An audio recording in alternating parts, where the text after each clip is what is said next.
You're just an old man. Nobody is coming to save you." Derek Vaughn said those words standing in the doorway of a garage that had survived 30 years of Montana winters, laughing as three of his men kicked over a toolbox behind him. William Carter didn't blink. He didn't reach for anything. He just looked at the boy half his age and said quietly, "You have no idea who you're standing in front of." Before we go any further, if you're the kind of person who believes in second chances, in brotherhood, in old men who still have fight left in them, hit that subscribe button right now and drop your city in the comments below, so I know exactly how far this story has traveled to reach you. Now let's go back to the beginning. Silver Creek, Montana wasn't the kind of town that made the news. It was the kind of town where the diner knew your order before you sat down, where the church bell still meant something on Sunday mornings, and where an old man named Will Carter had spent the last 15 years fixing trucks in a garage that smelled like motor oil and coffee that had been sitting on the burner too long. Nobody in Silver Creek thought twice about Will. He was 70 years old, silver-haired, with hands that shook slightly in the cold mornings, but steadied the second they wrapped around a wrench. He wore flannel shirts even in summer. He gave free oil changes to widows. He let teenagers work off their speeding tickets by sweeping his floors instead of calling their parents. If you asked anyone in town to describe him, they'd use the same three words: quiet, kind, harmless. They were wrong about the last one, but nobody knew that yet. "Morning, Will," said Ray Dobbins, dropping off his pickup for a brake job. "Heard the weather's turning again this weekend." "Always does," Will said, wiping his hands on a rag. "You want the usual in and out by Thursday? You're a lifesaver." "I'm a mechanic, Ray. Don't get poetic on me." That was Will. Simple exchanges, no drama. A man who had built a life out of routine because routine was safe, and safe was something he had chosen a long time ago for reasons nobody in Silver Creek understood. Emily Dawson understood less than most, but she noticed more than anyone. She was 28, blonde, a single mother working double shifts at the Silver Spoon Diner 3 blocks from Will's garage. She'd moved to town 4 years ago with a toddler in a suitcase and not much else. And it was Will who had fixed her car for free that first winter when she couldn't afford the repair and couldn't afford to lose the only vehicle that got her to work. "You don't have to keep bringing me pie every Sunday," Will told her once. "You don't have to keep fixing my car for free," she said back. "So I guess we're both doing things we don't have to do." He'd laughed at that, real laughter, the kind that softened the lines around his eyes. Emily liked making him laugh. It didn't happen often. What she'd noticed for years now, quietly without ever saying anything, was the way Will's eyes moved when he walked into a room. The way he always sat with his back to a wall at the diner facing the door. The way a car backfiring on Main Street once made him go completely still for 2 full seconds before he continued eating like nothing happened. She'd asked him about it once. Old habits was all he said. She hadn't pushed. Some doors you learn not to knock on until the person on the other side is ready to open them. That Tuesday started like any other. Will was under a Ford pickup when he heard the low rumble of an engine that didn't belong to any regular customer. He slid out from under the truck and wiped his hands, already knowing before he saw them that something was wrong. 3 men stepped out of a black SUV, young, confident in the way that only men who'd never actually been tested were confident. The one in front wore a leather jacket too clean to have ever seen real work, gold chain catching the light, a smirk already fixed on his face like he'd rehearsed it in a mirror. Derek Vaughn. Will had heard the name before. Everyone in Silver Creek had by now. 26 years old, the son of a man who used to run legitimate construction contracts before he died and left Derek an inheritance and a taste for control he didn't earn. In the last 8 months, Derek had turned that inheritance into something else entirely, a network of protection that had already swallowed 3 businesses on Main Street. "Mr. Carter," Derek said, stepping into the garage like he owned it. "I've heard a lot about you." "Can't say the same," Will said, setting down his wrench. "That's all right. You'll know plenty about me soon enough." Derek walked slowly around the garage, running a finger along the hood of a car, up on the lift, letting the silence stretch. "See, I've been going around town, talking to business owners, explaining how things work now. And how do things work now? Simple." Derek smiled. "You pay for protection. I make sure nothing bad happens to your garage. Fire, vandalism, trouble with permits. Things a small operation like this can't survive." Will didn't move. "And if I say no?" One of Derek's men, a tall one with a shaved head, stepped closer and kicked over a toolbox sitting near the entrance. Wrenches and sockets scattered across the concrete floor, ringing out like small bells in the sudden quiet. "That's what happens when you say no," the man said. Will looked at the mess on his floor. Then he looked back at Derek, and something in his expression made the tall man take half a step back without quite understanding why. Pick that up, Will said quietly. Derek laughed, a short, sharp bark. Excuse me? I said pick it up. You made the mess. Clean it. For a moment, nobody moved. Derek's smirk flickered just slightly, just enough for someone paying close attention to catch it before it snapped back into place. You're a funny old man. I like that. Most people who own businesses in this town, they cry, they beg. You're just standing there like none of this bothers you. Derek leaned in. You're just an old man. Nobody is coming to save you. Will didn't flinch. He held Derek's gaze with a stillness that seemed to come from somewhere much older than his 70 years, somewhere Derek had never been, and hopefully never would be. You have no idea who you're standing in front of, Will said. It wasn't loud. It wasn't a threat delivered with fists clenched or teeth bared. It was quiet, almost gentle, the way a man might state a fact about the weather. But something about it made the tall man with the shaved head shift his weight, made the third man in the SUV's shadow glance sideways at Derek like he was waiting for permission to leave. Derek recovered fast. He always did. That was one of his gifts, an inability to stay rattled for longer than a few seconds. Cute line. You practice that in the mirror. He turned toward the door. You've got until Friday, old man. $500 a week. You'll pay it or you'll watch this place burn down around you. They left the way they came, engine roaring, gravel spraying up behind the tires.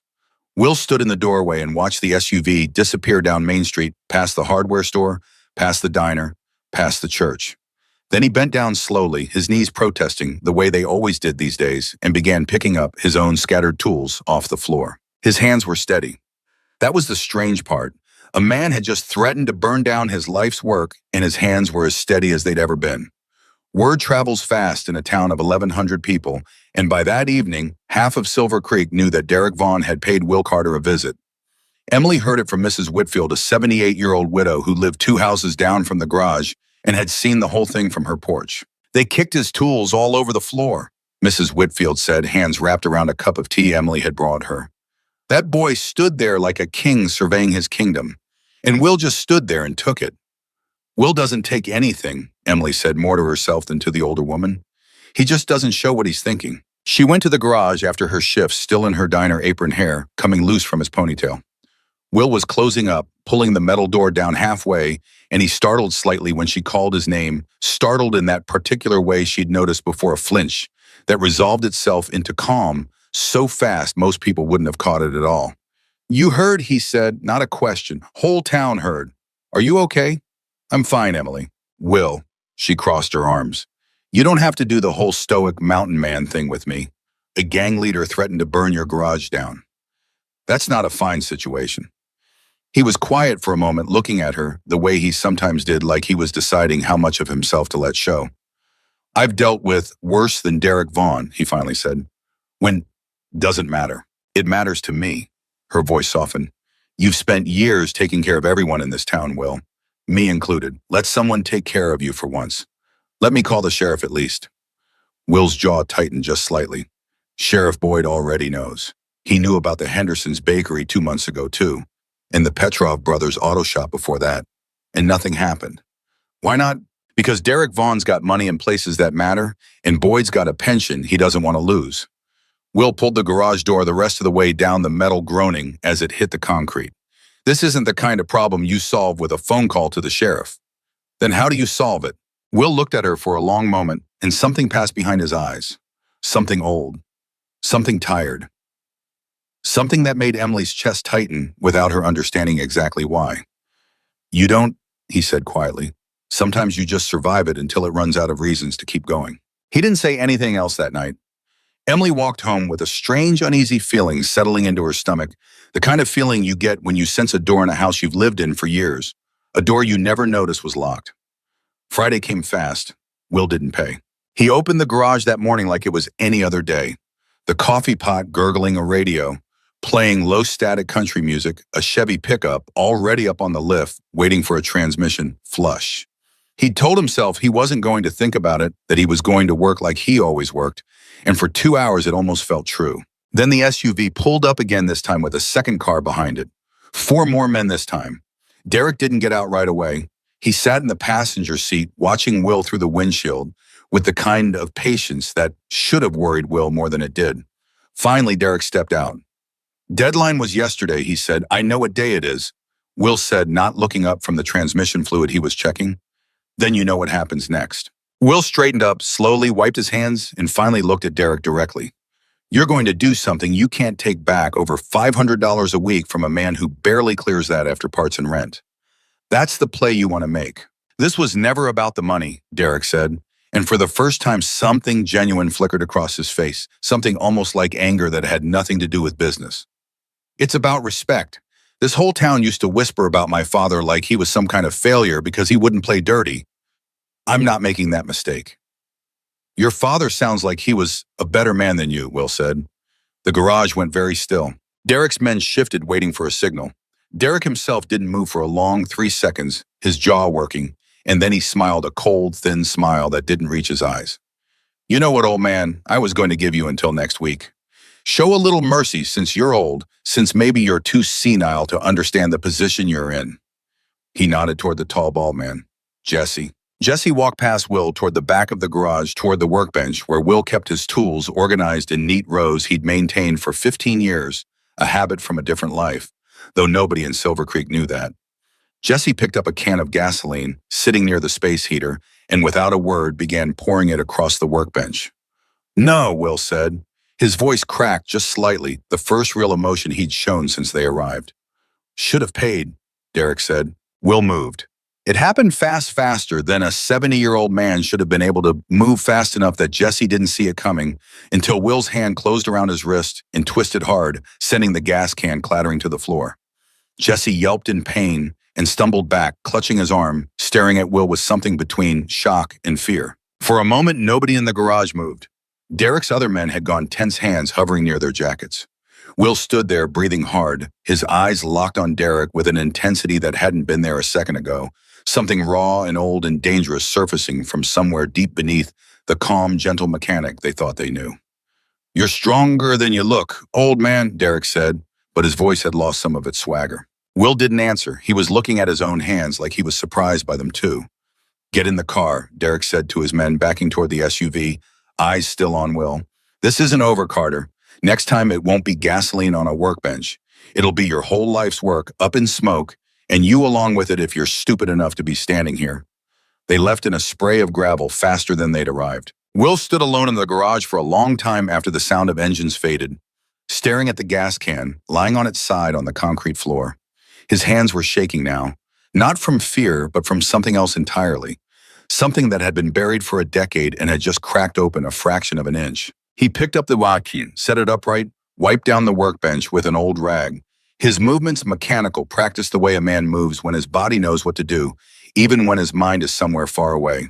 That night, for the first time in 10 years, Will Carter opened the bottom drawer of his dresser, the one he never opened, the one underneath 3 folded flannel shirts he never wore, and looked down at an old cigar box he hadn't touched since he moved to Silver Creek. He didn't open it. Not yet. He just stared at it, his weathered hand resting on the lid, his jaw tight, his breathing slow and controlled in the way of a man forcing himself to stay calm. Then he closed the drawer and went to bed, and if anyone had been able to see his face in the dark, they would have seen something Silver Creek had never seen on William Carter before. Fear. Not for himself, for what he might have to become again.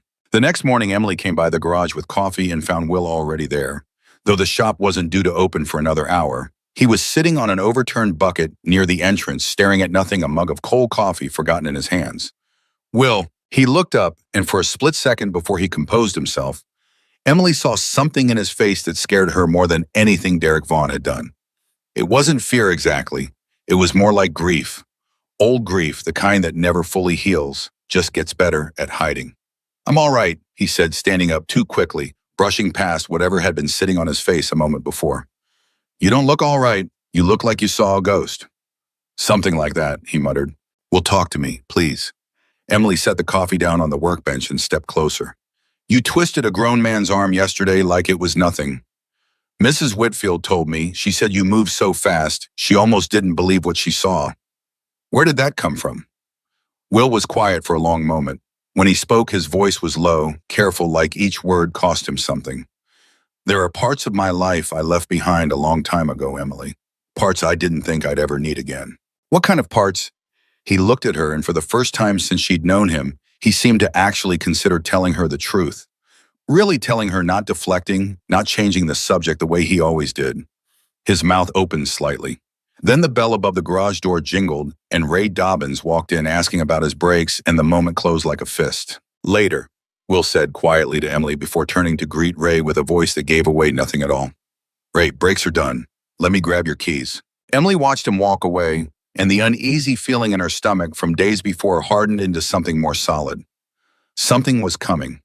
She didn't know what yet, but she could feel it building the way you feel a storm gathering before the first drop of rain ever falls. Pressure in the air, a stillness that wasn't peace but the held breath before something breaks. Over the next several days, Derek Vaughn's presence in Silver Creek grew heavier, like a shadow lengthening as the sun went down. The hardware store owner, an anxious man named Pete Alvarez, started closing early, refusing to meet anyone's eyes when they asked why. The Henderson's bakery, which had already been paying Derek for 2 months, raised their prices to cover the cost, and the whole town understood why without anyone saying it out loud. Sheriff Boyd, a heavy-set man in his 50s who had once been well-liked, started avoiding Main Street entirely, taking the back roads on his patrol route, filing paperwork that never seemed to result in anything. There's no direct evidence linking Vaughn to any crime, he told a furious Pete Alvarez at a town meeting held in the back room of the church. Everything's word of mouth, circumstantial. My hands are tied. Your hands are tied because you don't want to untie them, Pete snapped. Watch your tone, Boyd said, but there was no real force behind it, just tiredness, just a man who had already decided somewhere along the way that this wasn't a fight he was willing to have. Will sat in the back of that meeting silent, listening to 11 business owners and 40 townspeople talk in circles about a problem none of them had the power to solve. He watched fear pass from face to face like a virus, watched people who had known each other their whole lives grow suspicious of one another, wondering who might be the next to break, who might start informing to Derek's crew just to protect their own families. When the meeting ended and people began filing out into the cold evening air, Mrs. Whitfield approached Will, her cane tapping against the church floor. You were quiet tonight, William. Wasn't much to say that hasn't already been said. You could have told them what you did to that boy in your garage. Might have given some of them a little hope. Will's expression tightened. That's not something I want people talking about. Why not? He didn't answer right away. When he did, his voice was so quiet only she could hear it. Because it means I'd have to explain who taught me how to do it. And that's a door I promised myself I'd never open again. Mrs. Whitfield studied him for a long moment, with the kind of clarity that only comes with age, with having buried a husband, and outlived most of her friends, with having learned to read the weight behind a person's silence. Sometimes, William, she said gently, the doors we lock hardest are the ones that were built to save us. She left him standing alone in the empty church, her words settling into him like stones dropped into still water, sending ripples he couldn't quite track. 3 days later, everything changed. It started small. Will arrived at the garage just after dawn, the way he always did, to find the front window smashed and red spray paint scrawled across the metal roll door in letters 2 feet tall, last warning. He stood there for a long time, staring at the words, his hands curling into fists at his sides. Then he heard the scream. It came from 2 doors down from Mrs. Whitfield's small yellow house, the one with the porch where she drank her tea every morning at exactly 7 o'clock. Will was running before he consciously decided to run, his 70-year-old knees screaming in protest, adrenaline burning through his veins in a way he hadn't felt in a decade. He found Jesse, the tall, bald man, from before, standing in Mrs. Whitfield's front yard, and the old woman herself on the ground near her porch steps, clutching her wrist, her face pale with pain and shock. She wasn't paying attention, Jesse said, backing away with his hands raised, though his voice carried no real remorse. I was just talking to her. She tripped. You put your hands on her, Will said, and his voice had changed completely. Gone was the gentle mechanic, replaced by something cold and precise and utterly without mercy. I didn't touch her, old man, Will crossed the distance between them in 3 long strides and had Jesse by the collar before the younger man could finish his sentence, slamming him back against the porch railing hard enough to crack the old wood. You listen to me very carefully, Will said, his voice low and shaking with a fury Silver Creek had never seen from him. You go near her again. You go near anyone in this town again. And what happened to your wrist the other day is going to feel like a gentle handshake compared to what I do to you. Is that a threat? Jesse managed, despite the fear plain on his face. It's a promise, Will said, and I don't break promises. He released Jesse, who scrambled back toward a parked car at the curb, shooting one last frightened glance over his shoulder before speeding off. Will turned immediately to Mrs. Whitfield, kneeling beside her, his hands gentle, now checking her wrist with the careful precision of someone who had once been trained to assess injuries under far worse circumstances. "It's not broken," he said softly. "Just a bad sprain. I've got you." "William," she whispered, gripping his arm with her good hand, tears in her eyes, not from the pain, but from something else. "That boy, the way you looked at him. I know. That wasn't the man who fixes my porch light every spring." Will's jaw tightened, and for a moment, kneeling there in the cold morning air, with an old woman's blood pressure spiking under his careful fingers, something in him finally broke free of the cage he'd built around it for 10 long years. "No," he admitted quietly. "It wasn't." He helped her inside, made sure she was settled, called Emily to come sit with her while he went to deal with the sheriff about what had happened. But something had shifted in him, something Silver Creek could feel, even if they couldn't name it. The gentle old mechanic who kept his head down and asked for nothing was gone, at least for now, replaced by someone harder, someone the town had never met. That night, Will didn't go home right away. He sat in his darkened garage long after closing, staring at the vandalized door outside at the words "Last Warning" still visible, even in the dim light bleeding in from the street lamp outside. He thought about Mrs. Whitfield's wrist, about Jesse's hands on an old woman who had done nothing but exist in the wrong place at the wrong time, about Derek Vaughn's cold, empty eyes and the way he talked about respect like it was something you could steal instead of earn. And he thought for the first time in a decade about the men he used to ride with, about leather and chrome and the particular sound of 40 engines starting at once, a sound like thunder rolling across open highway. About a promise he'd made to himself the day he rode into Silver Creek and hung up his vest for good, a promise that he was done, that this quiet life was penance enough, that he would never again need the family he'd left behind. He thought about Marcus, preacher. The name alone made something ache deep in Will's chest, a wound that had never fully closed that he had spent 10 years pretending was scar tissue instead of an open cut. Will went home. He sat on the edge of his bed for a long time before finally opening the bottom drawer of his dresser, moving aside the 3 folded flannel shirts and lifting out the old cigar box he hadn't touched since he arrived in Silver Creek. His hands trembled as he opened it. Inside were photographs yellowed with age. Younger versions of himself standing beside motorcycles that gleamed even in faded color, wearing a leather vest with patches Emily had never seen, surrounded by men who looked at the camera like brothers, like the kind of family you don't choose but somehow end up needing more than blood.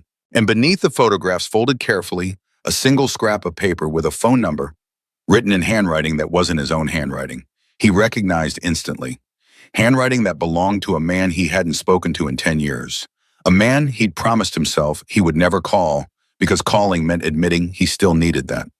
Life still needed that brotherhood, still wasn't strong enough to survive on his own. Will sat there for a long time, the phone number trembling slightly in his weathered hand, an old rotary phone sitting on his nightstand like it had been waiting for this exact moment for a decade. Outside, somewhere across town, Derek Vaughn was already planning his next move, already deciding that an old man's defiance needed to be answered with something Silver Creek would never forget. Will didn't know that yet, but some old instinct, some part of him that had never fully gone quiet no matter how many years he tried to bury it, told him that time was running out. He picked up the phone. His finger hovered over the rotary dial, shaking slightly.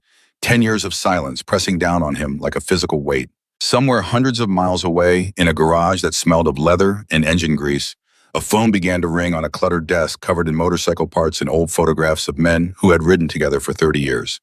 A gruff, weathered voice picked up on the third ring. "Preacher's garage." Will's throat tightened. 10 years of silence sat heavy on his tongue, and for a moment he couldn't find a single word. "Who is this?" the voice asked again, sharper this time, sensing something in the silence on the other end of the line. Will closed his eyes.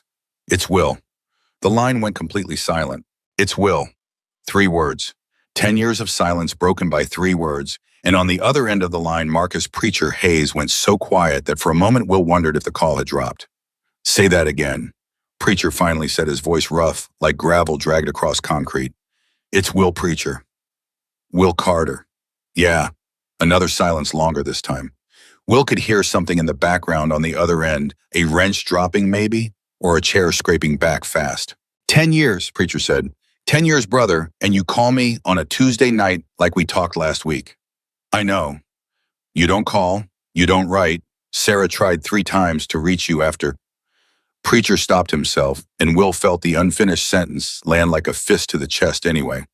We thought you were dead half the time. Other half, we figured you just didn't want to be found. I didn't, Will admitted. His voice cracked on the second word and he hated himself for it. I didn't want to be found, Preacher. I needed to not be found. You understand that better than anyone. I understand grief, Will. I understand a man burying his brother and needing time. I don't understand a man disappearing off the face of the earth for 10 years and cutting off everyone who loved him like we were the problem. You weren't the problem. Will pressed the heel of his hand against his eyes, sitting on the edge of his bed in the dark, the cigar box open beside him, old photographs spilling across the quilt. I was. Every time I looked at any of you, I saw him. I saw Tommy. I couldn't. His voice gave out completely. On the other end, Preacher exhaled long and slow. And when he spoke again, some of the anger had drained out of his voice, replaced by something heavier. I know, brother. I know what you saw. I saw it too every damn day for a year after. That's why none of us blamed you for needing to go quiet. We just wished you'd gone quiet somewhere we could still reach you. I'm sorry. Don't apologize to me at midnight on a phone call 10 years too late. Apologize by telling me why you're calling now. Will's hand tightened around the receiver. This was the part he'd been dreading since he picked up the phone, the part where he had to admit that after 10 years of building a wall so high nobody could climb it, he was the one asking for a ladder. There's trouble here, Will said quietly. In the town I settled in, a gang. Kid running it thinks he owns the place. He's been extorting business owners, and when I wouldn't pay, he sent his people to burn my garage down. Yesterday they hurt an old woman, 78 years old, Preacher, broke her wrist just for being in his way. And the police? Compromised or scared or both. Sheriff's got nothing solid, and I don't think he's looking very hard for it either. Preacher's voice went flat and dangerous. The tone Will remembered from 100 nights on the road, the tone that meant Preacher had already stopped weighing options and started making decisions. Give me the address. Preacher, give me the address, Will. I didn't call you to bring the whole club down on some kid's head. Will stood up, pacing now, the old floorboards creaking under his bare feet. I called because I needed to hear your voice, because I've been standing in front of this thing alone for 2 weeks, and I forgot what it felt like to not be alone. You were never supposed to be alone, Preacher said, and something in his voice made Will's throat close up. That's the whole damn point of what we built, brother. You think 10 years changes that. You think because you went quiet, the promise went quiet too. Will didn't answer. He didn't trust his voice. I'm not asking your permission, Preacher continued. I'm telling you what's happening. I'm calling Hollis. I'm calling Big Mike. I'm calling every single man who ever called you brother, and we are coming to wherever the hell you disappeared to, and we are ending whatever this is. It's not that simple. It's exactly that simple. Preacher's voice cracked just slightly, just enough for Will to hear the 10 years of missing him underneath the anger. You called me Will. After 10 years of nothing, you picked up a phone at midnight and called me. You think I'm going to let that be a casual conversation? You think I'm going to say good luck and hang up? Will sat back down on the edge of the bed, defeated in the best possible way, something in his chest loosening for the first time in 2 weeks. Silver Creek, he said quietly. Montana, small town maybe 2 hours south of Missoula. We'll find it. Preacher. Will's voice was barely above a whisper now. I don't deserve this. After everything. After how I left. You don't get to decide what you deserve, brother. That's not how family works. A pause and then softer. It's good to hear your voice, Will. It's been too long. Yeah, Will said, and for the first time in 10 years, he let himself smile through the ache in his chest. It has. They talked for another 20 minutes, logistics names Will hadn't heard spoken aloud in a decade, a running count of who was still riding and who had passed and who had kids old enough now to ride themselves. By the time Will hung up the phone, his hands were shaking, but not from fear this time. He sat alone in his dark bedroom for a long while, looking down at the photographs scattered across his bed.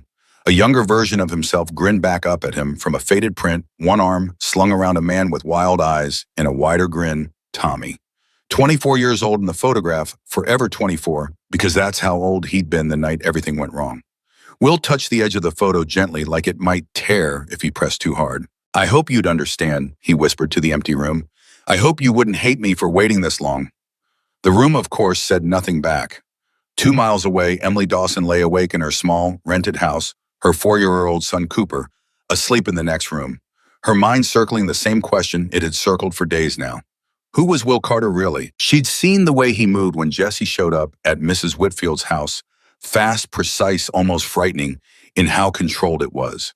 She'd seen the look on his face afterward, like a man who had just remembered something about himself he'd spent years trying to forget. And she couldn't shake the feeling that whatever was happening now, whatever Derek Vaughn was stirring up in their quiet little town, it was about to collide with something much bigger than a protection racket. She'd promised herself she wouldn't push, that she'd let Will tell her in his own time. But sitting there in the dark, listening to her son's soft breathing through the thin wall, Emily made a different promise instead. If Will Carter was carrying some kind of danger into their lives, into her son's life, she deserved to know exactly what it was. The next morning, she went to the garage before her shift, coffee in hand, and found Will already there, but different somehow. Lighter. Like a weight had shifted off his shoulders overnight, even though the vandalized door still read, "Last warning" in fading red paint. "You look like you slept for the first time in a week," she said, handing him the coffee. "Something like that." He took the cup, his hands steadier than she'd seen them in days. "Care to tell me why?" Will hesitated, and in that hesitation, Emily saw an opening, and she took it without apology. "Well, I need you to level with me. I've known you 4 years. You fixed my car when I couldn't afford groceries. You've been more of a grandfather to Cooper than his own grandfather ever was.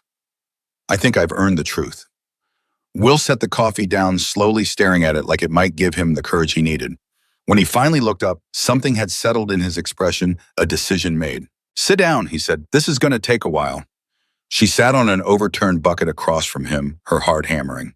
"Before I came to Silver Creek," Will began, "I wasn't a mechanic in a small town. I was a soldier. 2 tours, both ugly, and when I came home, I wasn't the same man who left. Couldn't sleep, couldn't be in crowds, couldn't hear a car backfire without hitting the ground.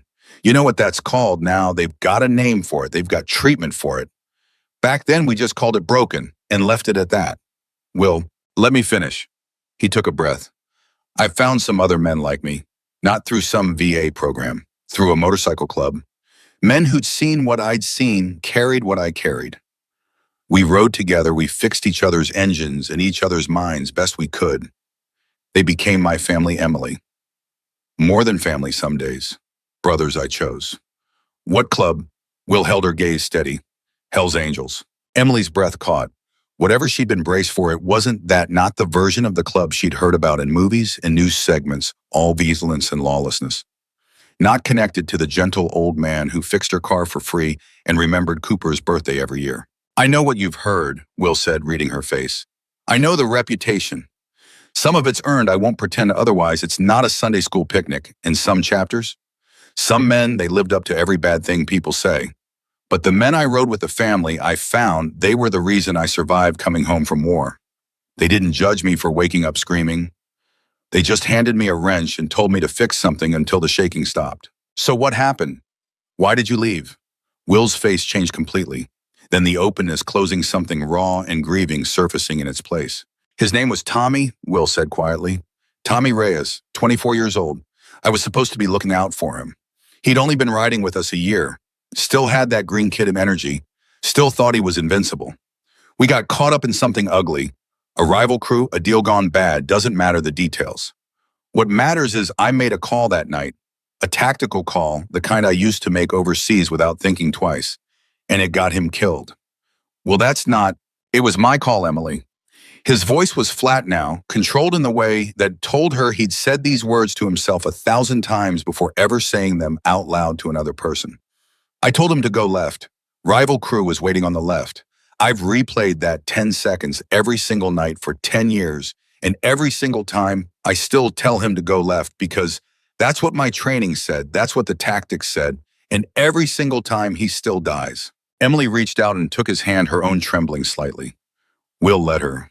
"I couldn't stay after that," he continued. "Couldn't look at his mother at the funeral. Couldn't look at my brothers, knowing every one of them was thinking the same thing I was thinking, even if they never said it out loud. So I left, packed a bag, rode until the bike ran out of gas outside a little town called Silver Creek, and I just stopped. Sold the bike. cut my hair, became a mechanic instead of a soldier, instead of a rider, instead of anything that might get someone else killed. And last night, Emily asked softly, the phone call I heard when I walked past your window. Will looked at her with something like relief, like confessing had lightened a burden he'd carried alone for far too long. I called Preacher, he said. My old brother. First time in 10 years. Why now? Because Derek Vaughn hurt Mrs. Whitfield. Because he's going to keep hurting people in this town until somebody stops him, and Sheriff Boyd's not going to be the one to do it. And because Will's voice softened, something almost like shame flickering across his weathered face. Because I finally understood that hiding from my past doesn't make me safer. It just makes everyone around me less safe. Emily sat without it for a long moment, processing everything. The war, the club, the guilt, the decade of self-imposed exile. When she finally spoke, her voice was steady in a way that surprised even her. So they're coming, your brothers. Preacher said he wasn't giving me a choice. A ghost of a smile crossed Will's face. Said the promise doesn't go quiet just because I did. Will, Emily squeezed his hand. I'm not scared of who you were. I'm scared of what Derek's going to do when he finds out bikers are coming to Silver Creek. That's not a de-escalation, Will. That's throwing gasoline on a fire that's already burning. Will's jaw tightened. I know. Do you? Emily, I've spent 10 years running from confrontation because I was scared of what I might do, what I might become again. But Mrs. Whitfield's wrist is in a brace right now because I hesitated too long, because I tried to handle this the quiet, peaceful way, and it wasn't enough. Sometimes peace isn't a choice you get to make alone. Sometimes it's something you have to fight for. Before Emily could respond, the garage bell jingled and both of them turned toward the door, tension immediately snapping back into their bodies. It was Sheriff Boyd, alone, hat in his hands, looking like a man who hadn't slept well in days. Will, he said, got a minute? Depends what for. Boyd glanced at Emily, then back at Will, hesitating. Alone might be better. She stays, Will said firmly. Whatever you've got to say, Emily hears it too. Boyd sighed, running a hand over his tired face. Fine. Word's gotten around that you made some calls last night, long distance, to some old contacts. Will went very still. How would you know that? Because Derek Vaughn's got someone at the phone company feeding him information, Will. That's how deep this goes. He knew about your call before the sun came up this morning. Boyd's expression was grim, and he's not happy about it. Emily felt her stomach drop. What did he say? He didn't say anything to me directly, but he had one of his men deliver a message to my office this morning. Boyd pulled a folded piece of paper from his jacket pocket, hands trembling slightly as he handed it to Will. Found it taped to my door. Will unfolded the paper. His face went pale, then hardened into something cold and furious. Emily leaned over to read it, and her blood ran cold. Tell your biker friend his little phone calls don't scare me. Tell him whatever gang he thinks he's bringing to town, I've got friends too. Friends with real power, the kind that make bikers look like Boy Scouts. He's got until Sunday to call it off, or the next person who gets hurt won't be an old lady with a sprained wrist. Sunday, Will said quietly, 3 days. Well, this is escalating fast. Boyd said, his voice tight with something that might have been fear, might have been guilt. I need you to understand, if this turns into some kind of war between your old club and Derek's crew, people are going to get hurt. Innocent people. This town can't survive that. You think I don't know that? Will's voice rose for the first time sharp enough that Boyd took a half step back. You think I called my brothers because I wanted a war sheriff? I called them because your department's done nothing for 2 months while Derek terrorized every business on Main Street. I called them because an old woman's wrist is broken and you've got no arrests, no charges, nothing but paperwork that goes nowhere. Boyd flinched like he'd been struck. That's not fair, isn't it?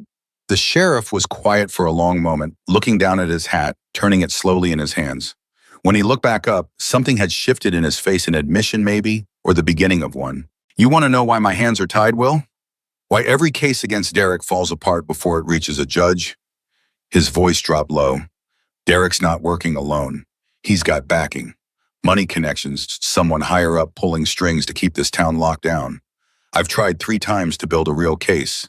3 times evidence disappeared, witnesses recanted, and once he stopped himself. Once what? Emily pressed. Boyd's jaw worked. Once I got a call at 2 in the morning. Man's voice I didn't recognize. Told me my daughter walks to school alone every morning at 7:15. Didn't say anything else. Didn't need to. The garage went silent, the weight of that admission settling over all three of them. So you back off, Will said quietly, because they threatened your kid. Wouldn't you? Boyd's eyes were wet now, years of shame finally breaking loose. I took an oath, Will. I know what I'm supposed to do, but I've got a 9-year-old daughter, and I couldn't live with myself if something happened to her because I decided to be a hero. Emily watched Will's expression soften, the anger draining into something more complicated, understanding maybe mixed with a deeper resolve. I'm not judging you, Boyd, Will said finally. You're a father protecting your kid. I get that better than most people ever could. But that's exactly why I made that call last night. Because somebody in this town needs to be able to stand up to Derek Vaughn without worrying about what happens to their family. And my brothers, his voice caught slightly, my brothers don't have anyone Derek can threaten. Most of them don't have kids walking to school. Most of them have already lost everything they were ever afraid of losing. Boyd studied him for a long moment. You really think a bunch of aging bikers can stand up to whoever's backing Derek? I think, Will said slowly, that Derek Vaughn has spent his whole life confusing fear for respect, and I think he's about to learn the difference the hard way. After Boyd left, Emily turned to Will, her mind racing. Will this note friends with real power? What does that mean? Who's backing Derek? I don't know yet, Will admitted, but I intend to find out. How?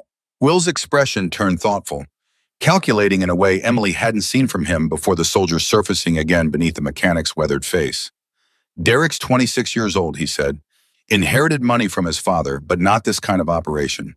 Extortion rings, corrupted phone company contacts, someone willing to threaten a sheriff's daughter, that's not amateur hour. That takes real infrastructure, real money. Someone experienced is guiding him. You think someone's using him? I think Derek believes he's the one in control, Will said, and I think he's about to find out how wrong he is from more than one direction. That afternoon, while Will worked in the garage trying to keep his hands busy and his mind occupied, Emily made a decision of her own. She left Cooper with her neighbor and drove to the county records office 20 minutes outside Silver Creek, determined to dig up whatever she could find about Derek Vaughn's father and the construction business he'd left behind. What she found made her blood run cold. Derek's father, Harold Vaughn, hadn't just run a construction company. Public records showed a string of contracts with the county going back 15 years on contracts for roadwork, municipal buildings permits that required sign-off from local officials. And threaded through those records, one name kept appearing again and again in approval signatures. Councilman Gerald Ashford, the same Gerald Ashford who currently sat on Silver Creek's town council, the same Gerald Ashford who had just 2 months ago publicly praised new investment opportunities coming to Main Street without ever naming a source. Emily's hands were shaking as she photographed the documents on her phone. This wasn't just a punk kid running a protection racket. This was something rooted deep in the town's own government, something that had probably been growing quietly for years before Derek ever picked up where his father left off. She drove straight back to the garage, breaking the speed limit the whole way, and burst through the door just as Will was closing up for the evening. Well, I found something. Emily, what? Councilman Ashford. He's connected to Derek's father's old business. 15 years of contracts, permits, approvals, and now he's the one talking up investment opportunities on Main Street right when Derek starts his extortion racket. She thrust her phone toward him, hands still trembling. This isn't just some kid with a gang, Will.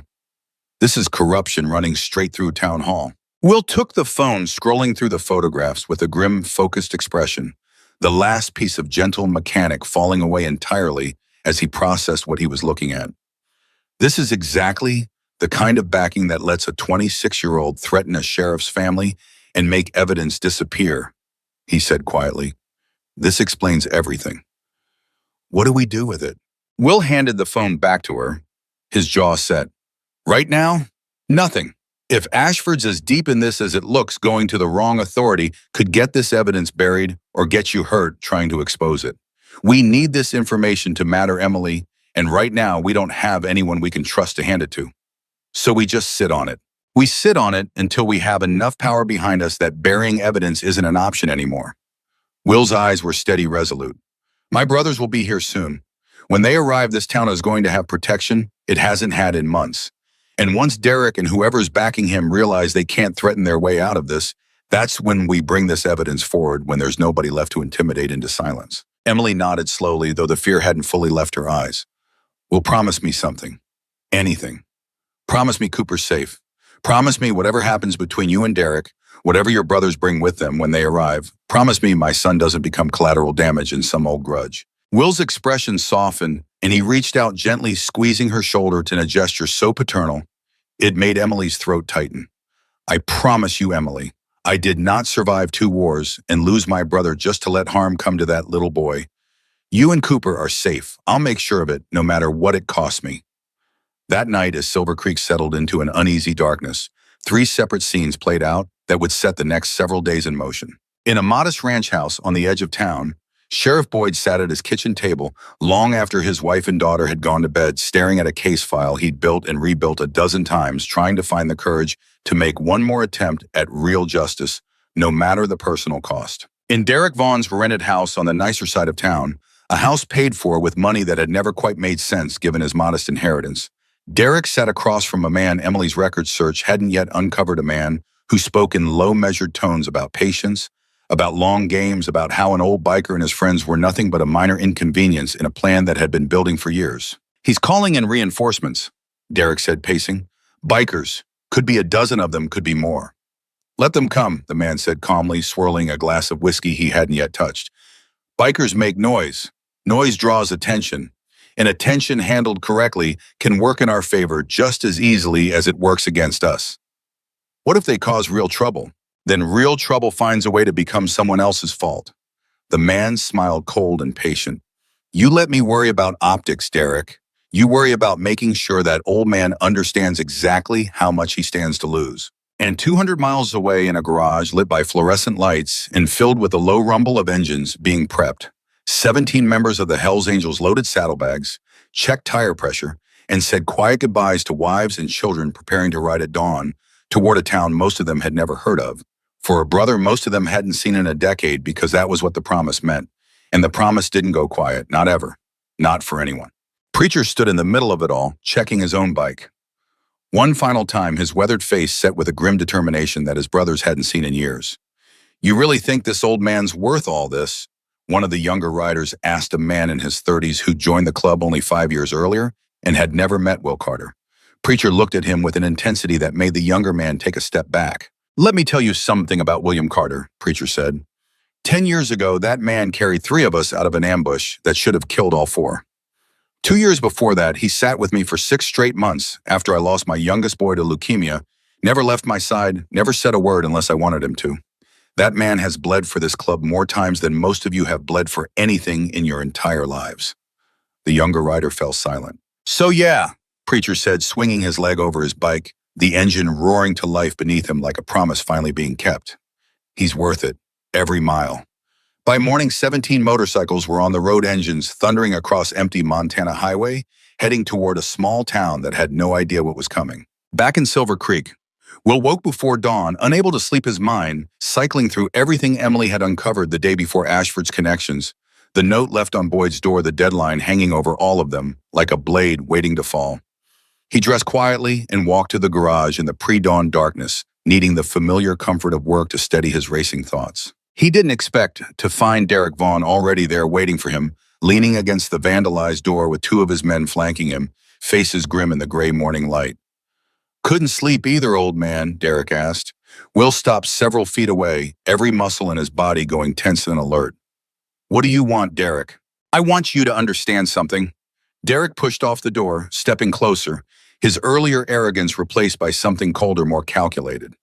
"You made a call 2 nights ago. I know who you called. I know what you used to bomb on." Will's expression didn't change, though his heart began pounding harder in his chest. "Then you know this isn't going to end the way you think it will." "Actually," Derek said, a slow smile spreading across his face, "I think it's going to end exactly the way I planned it from the beginning. You see, old man, I did my research too. Hells Angels. Quite the reputation. Quite the history of violence, actually the kind of history that makes for very convincing headlines when things go wrong in a small town." A cold dread began forming in Will's stomach. "What are you saying?" "I'm saying that when your biker friends roll into Silver Creek and something happens, anything happens, an accident, a fight, doesn't matter what the story's already written. Dangerous gang descends on peaceful small town, chaos ensues, law-abiding citizens caught in the crossfire." Derek's smile widened. And who do you think the police, the media, the whole world is going to believe? A 70-year-old mechanic in his outlaw biker gang, or a respected young businessman just trying to protect his community? Will's hands curled into fists. You're setting us up. I'm giving you a choice, Derek corrected. Call them off right now.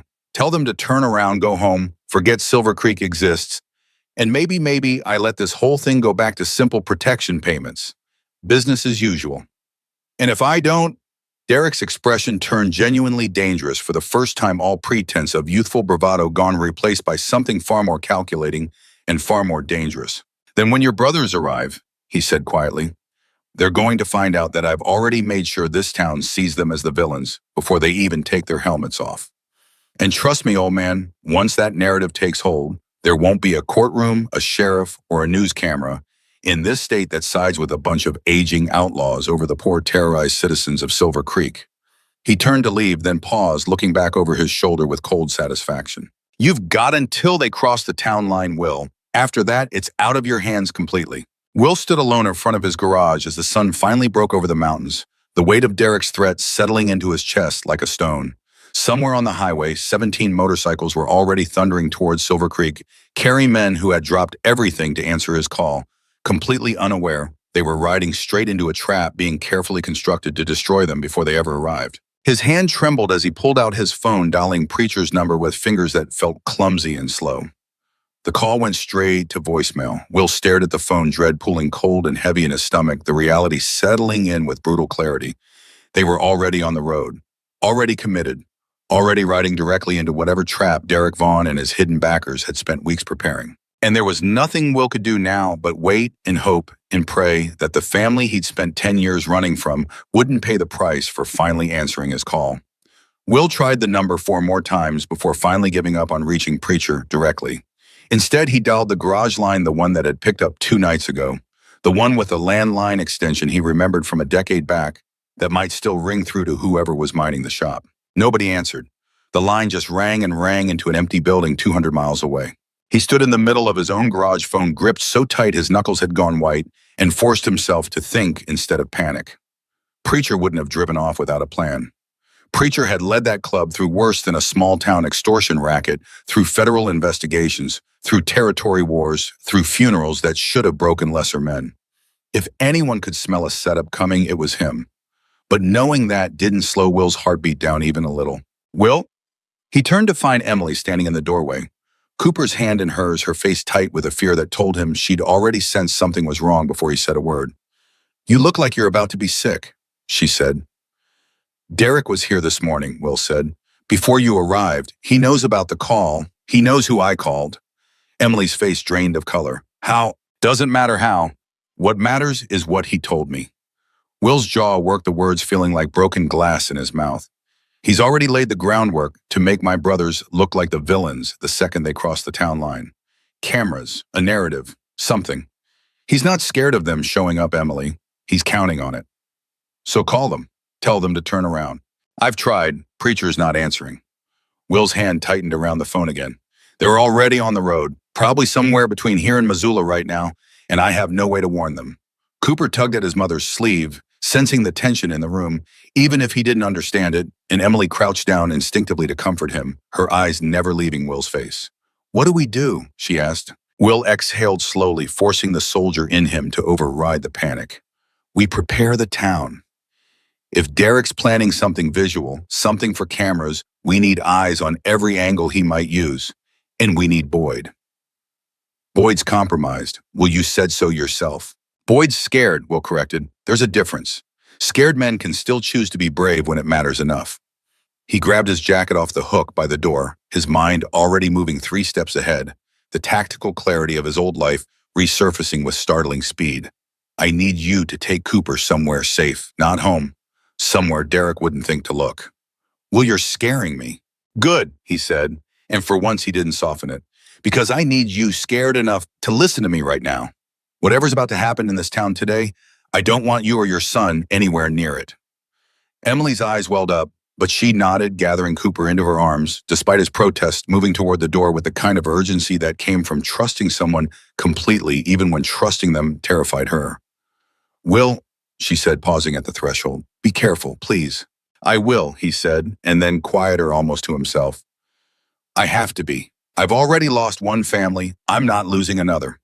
She left and Will stood alone in the garage for exactly 10 seconds before he grabbed his keys and headed for the sheriff's office, cutting through back alleys instead of Main Street, his old instincts screaming at him to stay off open ground. He found Boyd at his desk, the same case file from the night before still spread out in front of him.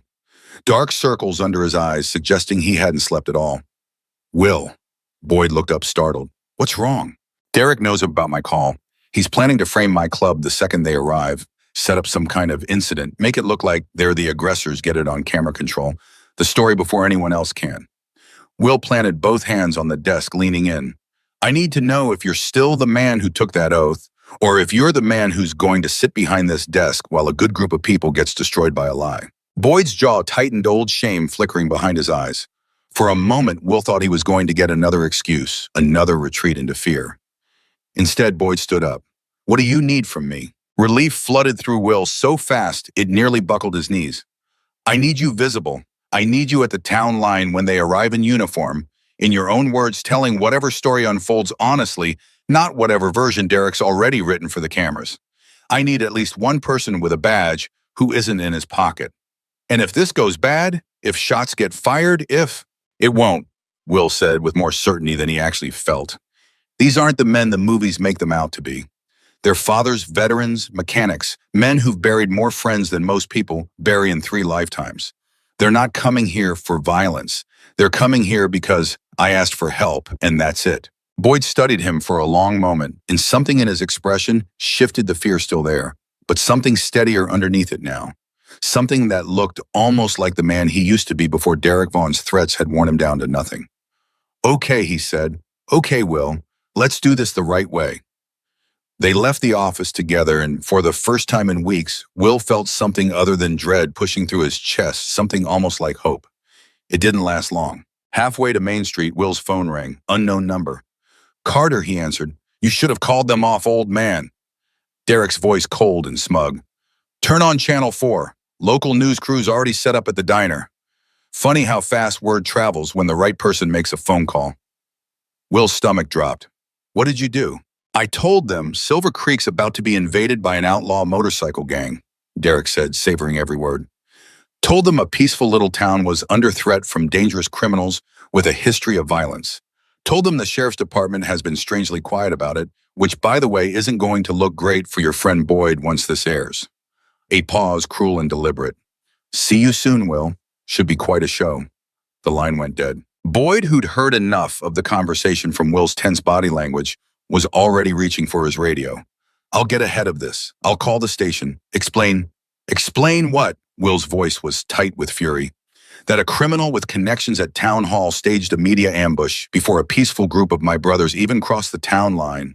Nobody's going to believe that story over the one already airing on Channel 4. They reached Main Street just in time to see a news van parked outside the Silver Spoon Diner. A reporter in a sharp blazer already speaking into a camera, her voice carrying just far enough for Will to catch fragments.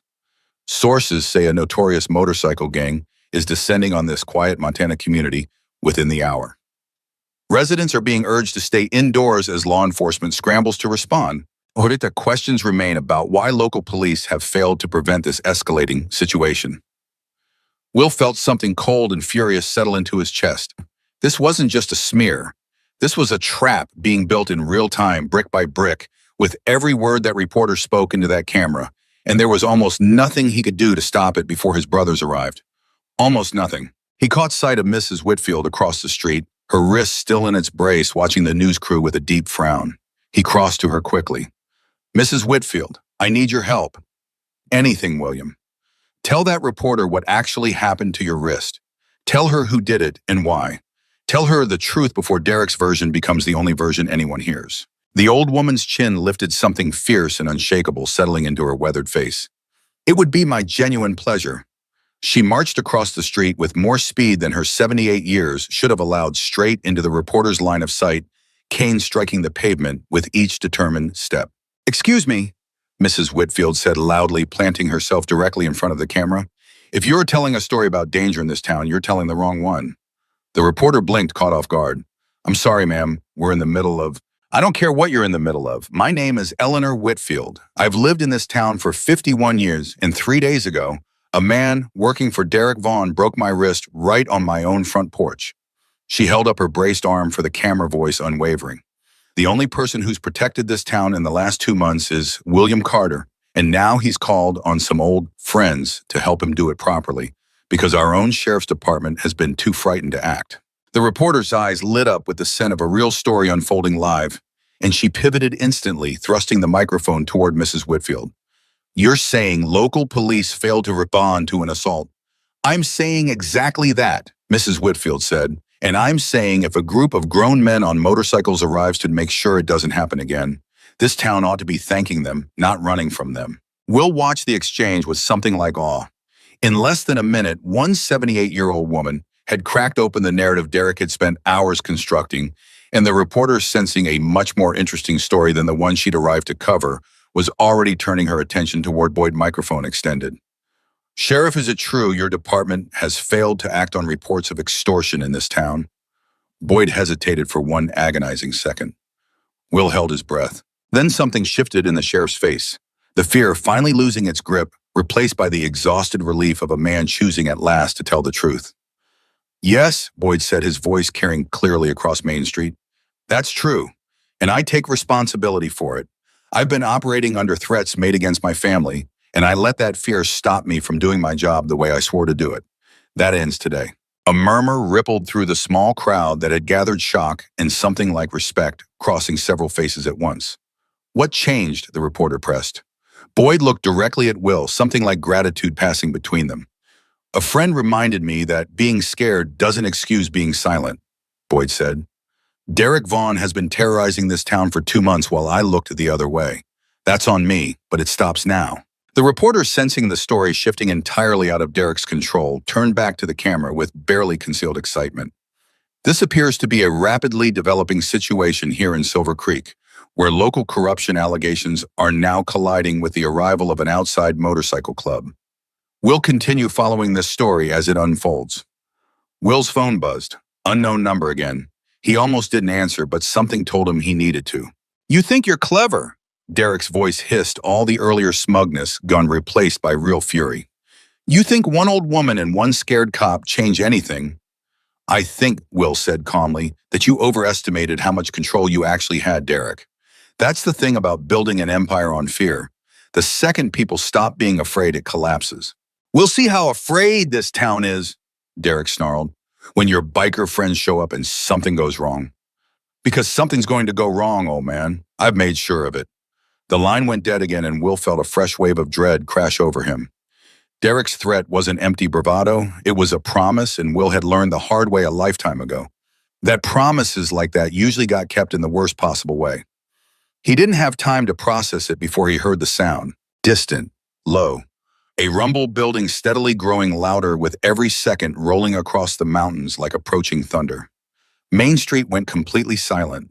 Every head turned toward the edge of town, toward the sound that was unmistakable to anyone who'd ever heard it before. Motorcycles. Dozens of them. Will's heart pounded against his ribs, hope and terror colliding violently in his chest. They were here. His brothers were here, riding straight into whatever trap Derek had spent all morning constructing, completely unaware of the danger waiting for them. Will, Boyd said urgently, already moving toward his cruiser. Whatever Derek's planning, it's about to happen. We need eyes everywhere right now. Where are they? Will demanded, scanning the street, the rooftops, every possible vantage point Derek's people might be using. There, Mrs. Whitfield said, suddenly pointing her cane toward the roof of the hardware store, where 2 figures were crouched near the edge, one of them holding something that caught the afternoon light, a camera or worse. Will's blood ran cold. Get everyone off the street, now. But it was already too late. The sound of engines had grown deafening, and the first motorcycles crested the hill at the edge of town, chrome, flashing in the sunlight. 17 riders moving in tight, disciplined formation that spoke of decades of practice. At the front, unmistakable even after 10 years, rode Marcus Preacher Hayes. Will stepped into the street, heart hammering, watching his oldest friend approach for the first time in a decade, praying with everything he had that whatever Derek had planned wouldn't happen before he could warn them. The motorcycles slowed as they entered town, the roar softening into a low, controlled rumble. 17 riders rolling to a stop in a wide arc facing Main Street engines, idling like held breath. Preacher swung his leg off his bike and pulled off his helmet, silver hair damp with sweat, eyes locking onto Will across the distance between them, with an intensity that made Will's throat close up completely. For a moment, neither man moved. 10 years compressed into a single suspended breath. Then Preacher started walking, and Will met him halfway, and the two men who had once carried each other through the worst days of their lives stood face to face on a small-town Main Street, with a news camera rolling and unseen figures watching from a rooftop with intentions nobody yet understood. "Will," Preacher said, voice thick. "Preacher." Will's own voice broke on the single word.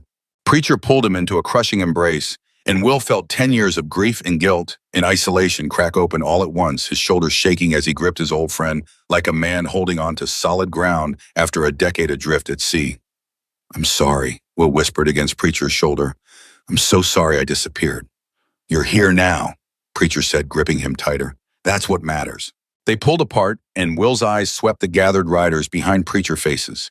He remembered faces that had aged faces belonging to men who had dropped everything on a moment's notice because a brother had finally called for help after 10 years of silence. Hollis Big Mike, a dozen others whose names came flooding back to him in a rush of memory and emotion. "We need to talk," Will said urgently, the moment of reunion giving way immediately to the danger still surrounding them. "Right now. There's a camera crew, there's men on that rooftop, and Derek Vaughn has spent the entire morning trying to frame this exact moment as some kind of invasion." Preacher's expression sharpened instantly, the warmth of reunion replaced by the tactical focus Will remembered from 100 dangerous situations. "Talk fast." Will explained everything in rapid, clipped sentences. Derek's threats, the media setup, the figures on the rooftop, the corruption reaching into town hall. Preacher listened without interrupting, his jaw tightening with each new detail, and by the time Will finished, something cold and dangerous had settled into the older man's eyes. "So he wants a show," Preacher said quietly. "He wants us to look like the villains." "Then we don't give him one." Preacher turned to his gathered brothers, raising his voice just enough to carry. "Everybody hears this. We came here for one reason, to stand behind a brother who needed us. We are not here to start trouble. Whatever happens today, whatever gets thrown at us, we hold discipline. You understand me?" A chorus of firm agreement rippled through the group. 17 men who had ridden 200 miles on a moment's notice, now standing in perfect controlled unity in the middle of a town that had been braced to fear them. The reporter, sensing an even bigger story unfolding, pushed forward with her microphone cameraman, scrambling to keep up. "Sir, can I ask, why did you and your club travel here today?" Preacher turned to face her directly, calm and unshaken.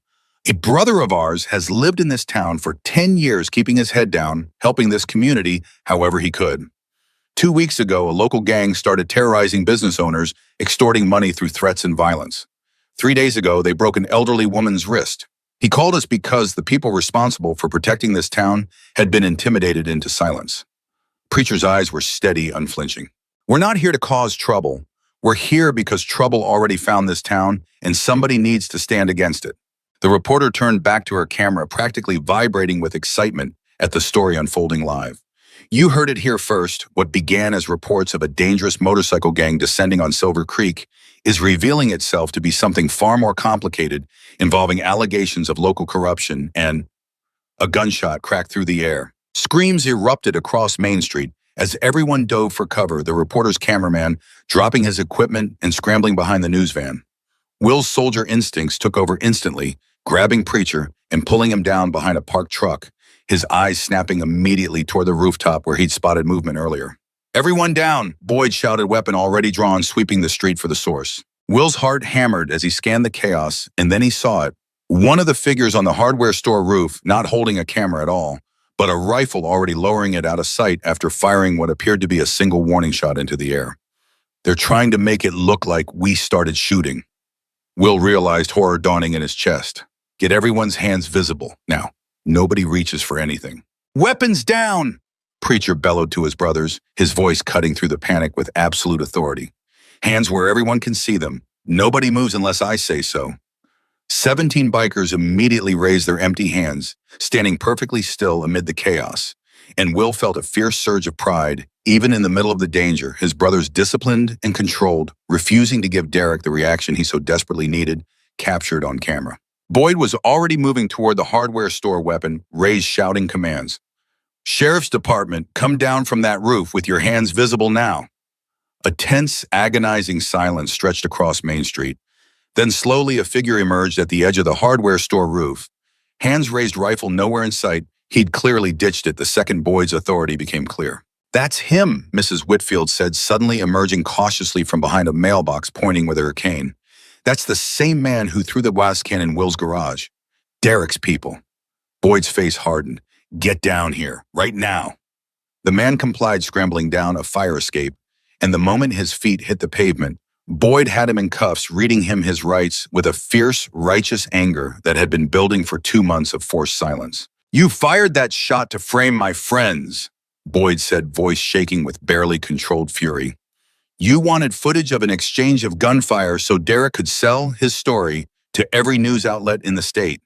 The man said nothing, jaw-clenched eyes darting toward where Derek Vaughn had suddenly appeared at the edge of the crowd, his earlier confidence visibly cracking as he watched his carefully constructed plan collapse in real time. Derek, Will called out, stepping forward, every eye on Main Street turning toward him. You just had one of your men fire a weapon in the middle of a crowded street to frame a group of unarmed men. That's not going to play well for your investment opportunities, is it? Derek's face contorted with fury and something close to panic. You think this changes anything, old man? You think one failed setup means I lose? I've got more resources than you can possibly imagine.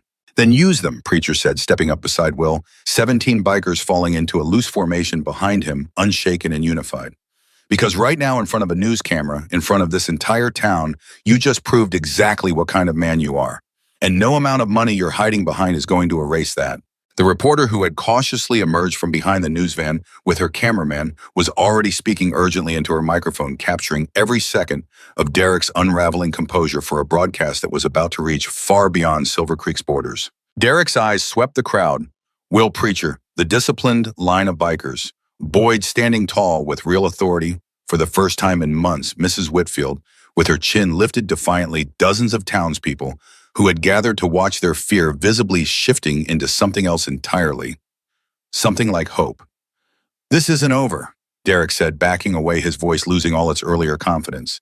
This isn't even close to over. He turned and disappeared into the crowd, his men scrambling to follow, leaving behind a Main Street filled with stunned silence and the slow dawning realization that something fundamental had just shifted in Silver Creek.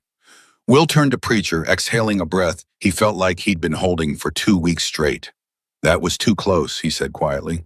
That was exactly what we came here for, Preacher replied, gripping Will's shoulder firmly. Brother, I told you, the promise doesn't go quiet. Not for 10 years, not for anything. Around them, the other bikers were beginning to relax slightly, though their eyes remained sharp, scanning the crowd and rooftops for any further threat. Big Mike approached a mountain of a man with a gray beard and kind eyes that hadn't changed in the decades since Will had last seen him. Good to see you, old friend, Big Mike said, pulling Will into a brief, powerful hug. Wish it was under better circumstances. Me too, Will admitted, but I'm grateful you came. Wouldn't have missed it, Big Mike said. None of us would. Boyd approached the group, having secured the man from the rooftop in the back of his cruiser, his expression a mixture of exhaustion and something like relief. That's attempted assault, reckless endangerment, and I'm betting once we get him talking, a lot more charges connecting straight back to Derek Vaughn. Will he talk? Will asked. Scared men usually do. Boyd said once they realize the person they're protecting isn't as powerful as they thought. The reporter approached cautiously. Microphone still extended, her earlier nervousness replaced by focused professional determination. Mr. Carter, can you tell our viewers what's really happening in Silver Creek? Will hesitated, glancing at Preacher, who gave a small nod of encouragement. This was the moment Will realized the chance to take Derek's narrative and burn it to the ground with the truth instead. My name is William Carter, he said, stepping fully into frame, his voice steady despite everything that had just happened. I've lived in this town for 10 years, and for the last 2 months, I've watched a young man named Derek Vaughn terrorize business owners, extort money through threats and violence, and use fear to control this entire community. When he threatened to burn down my garage and hurt the people I care about, I called on the only family I had left who could help me stand against that kind of intimidation. Some might say bringing in an outside motorcycle club only escalates tension, the reporter pressed. Some might, Will agreed, but ask the people of this town whether they feel safer today than they did yesterday. Ask Mrs. Whitfield, whose wrist Derek's men broke 3 days ago.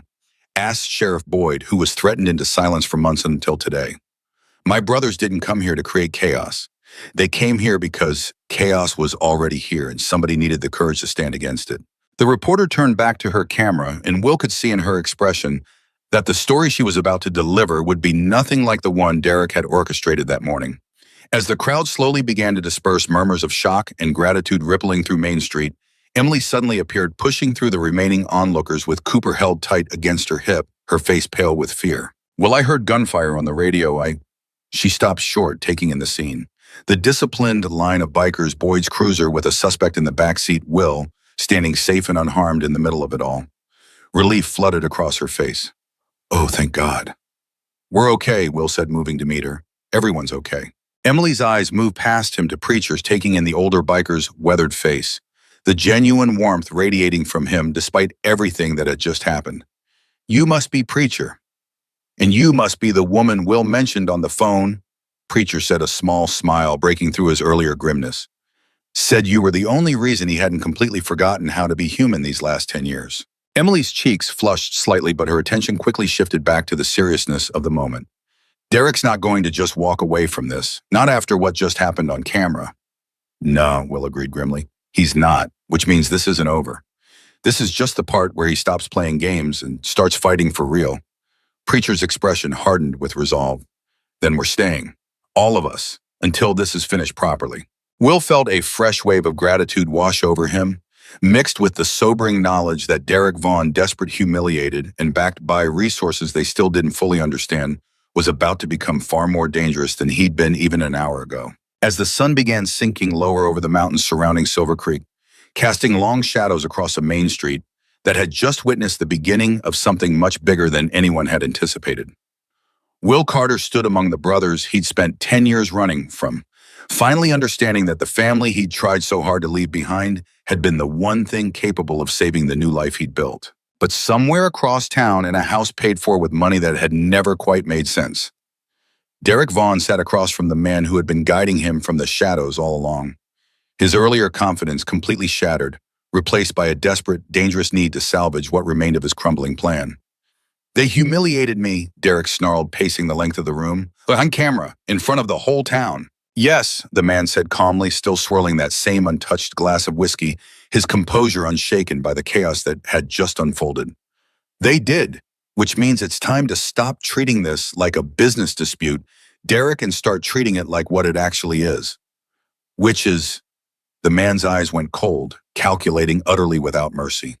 "A war," he said quietly, "and wars require sacrifices most people aren't prepared to make." The man's words hung in the air of that dimly lit room like a held breath. Derek stared at him, some of the fury draining out of his face and being replaced by something closer to fear. "What kind of sacrifices?" Derek asked. "The kind you're not currently equipped to understand," the man said, finally taking a sip of his whiskey. "Sit down, Derek. You're making me nervous, and nervous men make mistakes." Derek sat though his leg bounced restlessly against the floor, his mind still replaying the humiliation of Main Street, the cameras, the biker standing unshaken. Will Carter's calm, unbroken voice cutting through everything Derek had built. "I need you to understand something about power." The man continued, setting his glass down with deliberate precision. "It was never about intimidating shop owners for $500 a week. That was always just cover, a distraction to keep this town looking the other way while the real business happened underneath it." "What real business?" The man smiled cold and thin. "Land, Derek. This whole valley is sitting on a mining survey that says there's more value under Silver Creek than this entire town has made in the last 50 years combined. Your father knew that. It's why he took those construction contracts, why he cultivated Ashford, why he built the foundation you've been standing on this whole time without ever understanding what it was actually holding up." Derek's mouth went dry. "My father never told me any of this." "Your father died before he could," the man said simply, "which left me to finish what he started, using the only leverage available, his son and his son's ambition to prove himself." The full weight of it settled over Derek, slowly sickly. He wasn't the architect of anything. He was a tool. He always had been. "Ashford," Derek said quietly. "He's part of this." "Ashford's been part of this for 15 years.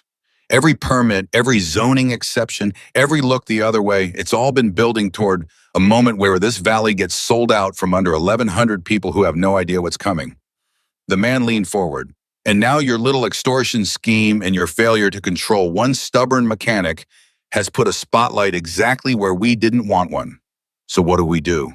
We adjust the plan, the man said. We stop trying to scare Will Carter into submission. We destroy him instead. Legally. Publicly. So thoroughly that nobody in that town ever trusts a word he says again, and so completely that his biker friends have no choice but to leave before they can dig any deeper into things that don't concern them. Derek swallowed hard. How? The man's smile widened, and it was the smile of a man who had done this before many times in many towns just like Silver Creek. Leave that to me, he said. You just make sure Ashford is ready to move fast. 2 days after the confrontation on Main Street, Will Carter received a certified letter that would change the entire shape of the fight.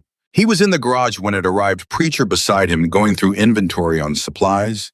The club had brought extra tools, extra hands, extra eyes, watching the town in careful rotating shifts that had already begun paying off, catching 2 more of Derek's men trying to vandalize the Henderson's bakery the previous night before they could do any real damage. The postal carrier, a nervous young man named Kyle, who delivered mail on this route for 3 years, handed Will the envelope with visible reluctance.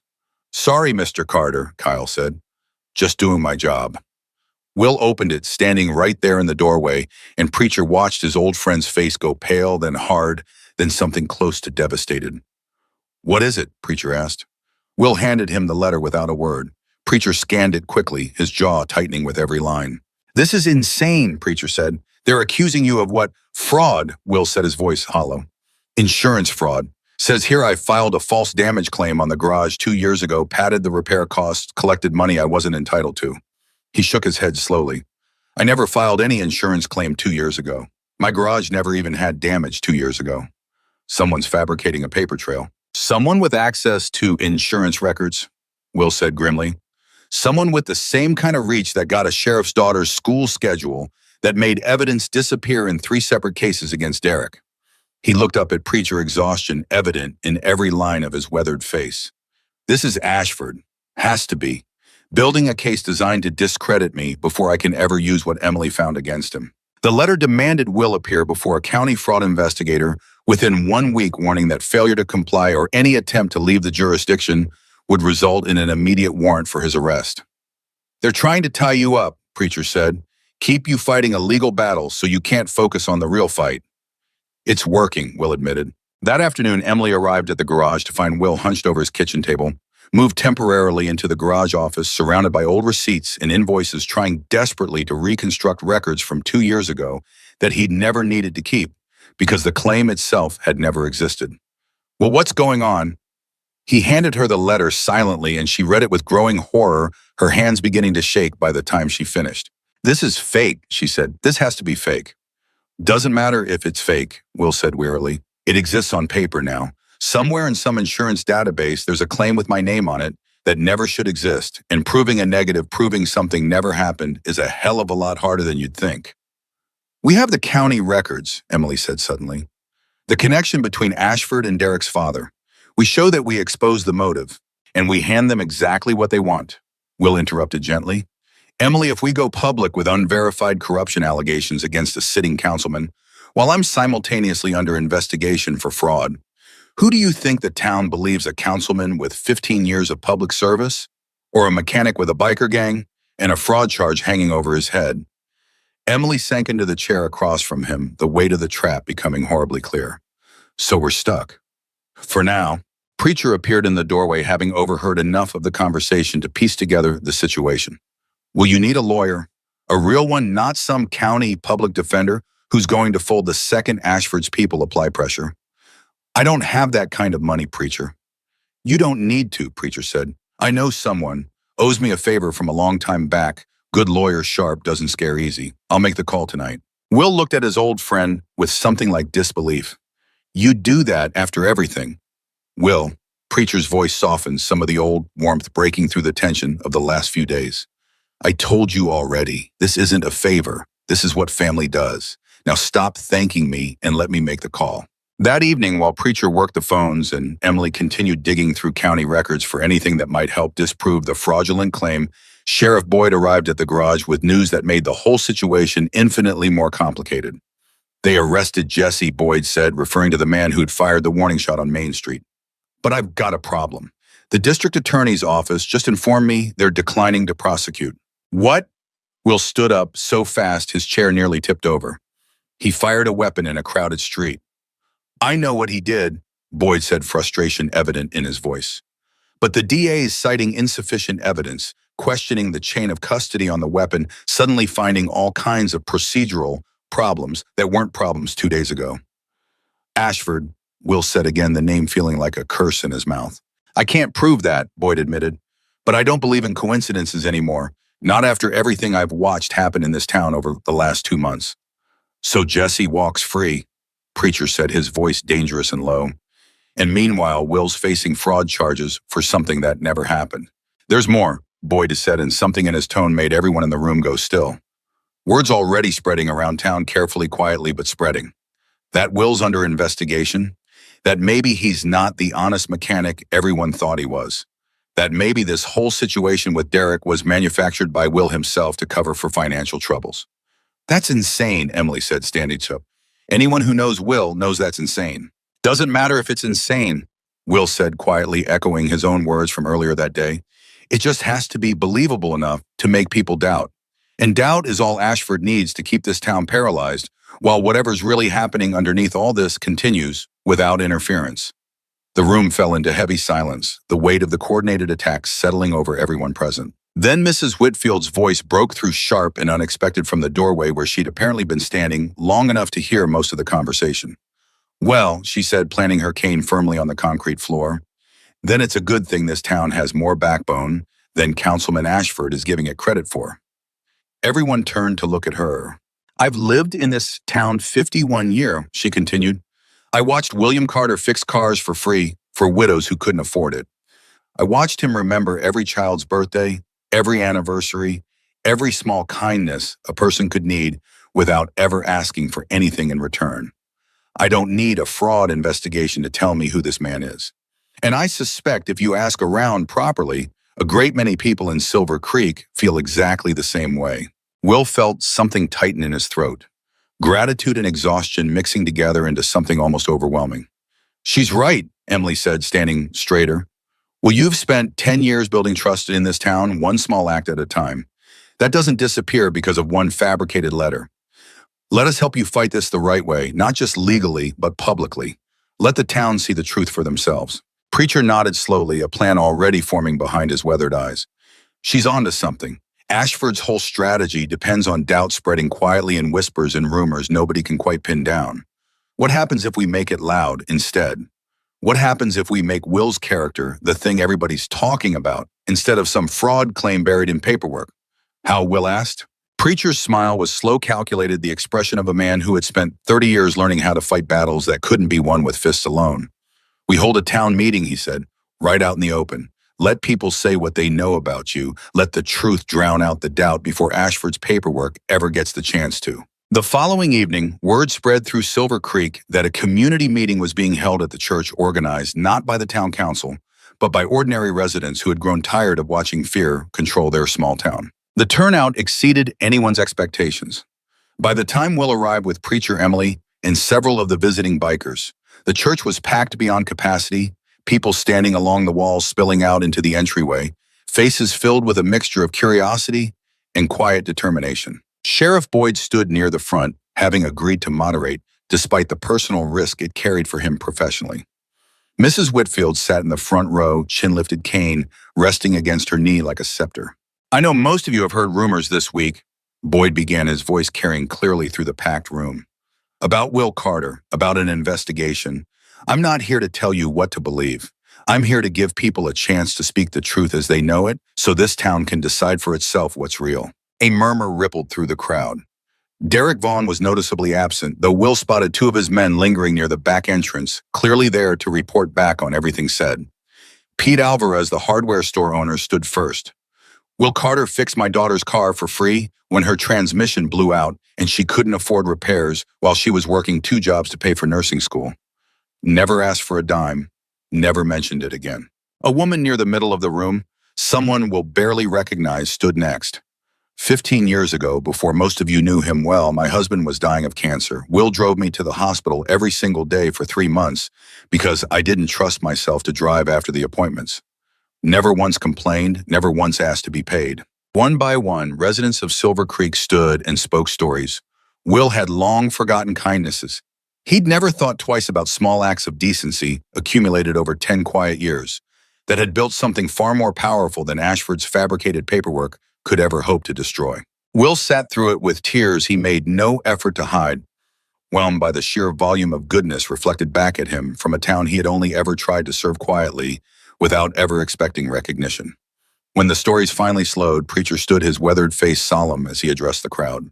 I've known William Carter for over 20 years, he said, his voice carrying the gravity of hard-won respect. I've seen him carry wounded brothers out of danger at his own risk. I've seen him sit beside a grieving father for 6 months straight, saying nothing, just being present, because that's what real strength looks like. This man does not have a dishonest bone in his body. Whatever paperwork someone's manufactured against him, I promise you, it's a lie built by people far more dishonest than Will Carter has ever been in his entire life.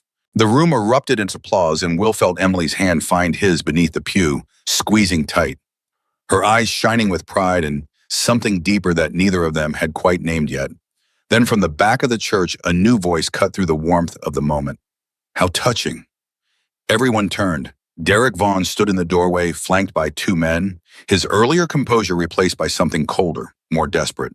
All these lovely stories, Derek continued, walking slowly down the center aisle, but none of them explain the insurance fraud investigation currently underway against your beloved Will Carter. Do they? Get out, Derek, Boyd said firmly. This is a public meeting. Sheriff, I have every right to be here. Derek's eyes swept the crowd with cold calculation. You people want to talk about character. Let's talk about the character of a man who called in an outlaw motorcycle gang to threaten this town's peace, who's currently under investigation for financial fraud, who's been hiding his violent past from every single person in this room for a decade. That's not what happened, Emily said, standing up, her voice shaking with fury but unwavering. You're the one, man, who's been extorting this town for months. You're the one who broke Mrs. Whitfield's wrist. You're the one who staged a gunshot on Main Street to frame innocent people. Allegations, Derek said smoothly. Nothing more. Meanwhile, there's an official investigation underway against Mr. Carter that none of you seem interested in discussing honestly. The room's energy shifted, uncertainty creeping back in, despite everything that had just been shared. Will felt it happening in real time, watched faces that had been full of warmth and support just moments ago, beginning to flicker with doubt again. He stood up slowly. You want to talk about that investigation, Derek? Will said, his voice steady despite the storm raging inside him. Fine, let's talk about it right here, right now, in front of everyone. Derek's smirk faltered slightly. There's nothing to discuss. The facts speak for themselves. The facts, Will said, stepping into the center aisle to face him directly, are that I have never in my life filed an insurance claim on this garage. Not 2 years ago, not ever. If that claim exists in some database somewhere, it was manufactured by someone with the power and connections to fabricate financial records, the same someone who's been protecting you from prosecution this entire time, the same someone who threatened Sheriff Boyd's 9-year-old daughter to keep this town paralyzed with fear. A collective gasp rippled through the crowd. Boyd, standing at the front, nodded grimly, confirming Will's words with his silence. That's a serious accusation, Derek said, though his voice had lost some of its earlier confidence. It's the truth, Will said. And I think everyone in this room deserves to know exactly who's really running this operation, Derek.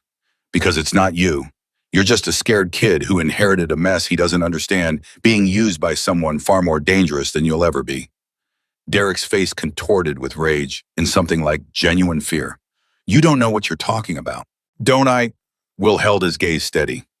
Councilman Gerald Ashford, 15 years of construction contracts with your father's company. 15 years of permits and approvals that never should have gone through. Emily found the records, Derek. We know exactly how deep this goes, and we know you're not the one calling the shots. The church went completely silent, every eye now fixed on Derek, whose composure had shattered entirely, replaced by raw panic. You have no proof of any of that, Derek said, backing toward the door.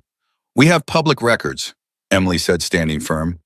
15 years of them, And we're prepared to share every single document with this town, with the state attorney general's office, with anyone willing to listen. Derek's eyes darted around the room, taking in the sea of faces, no longer looking at him with fear, but with something far more dangerous to his position, dawning understanding and the beginnings of real anger.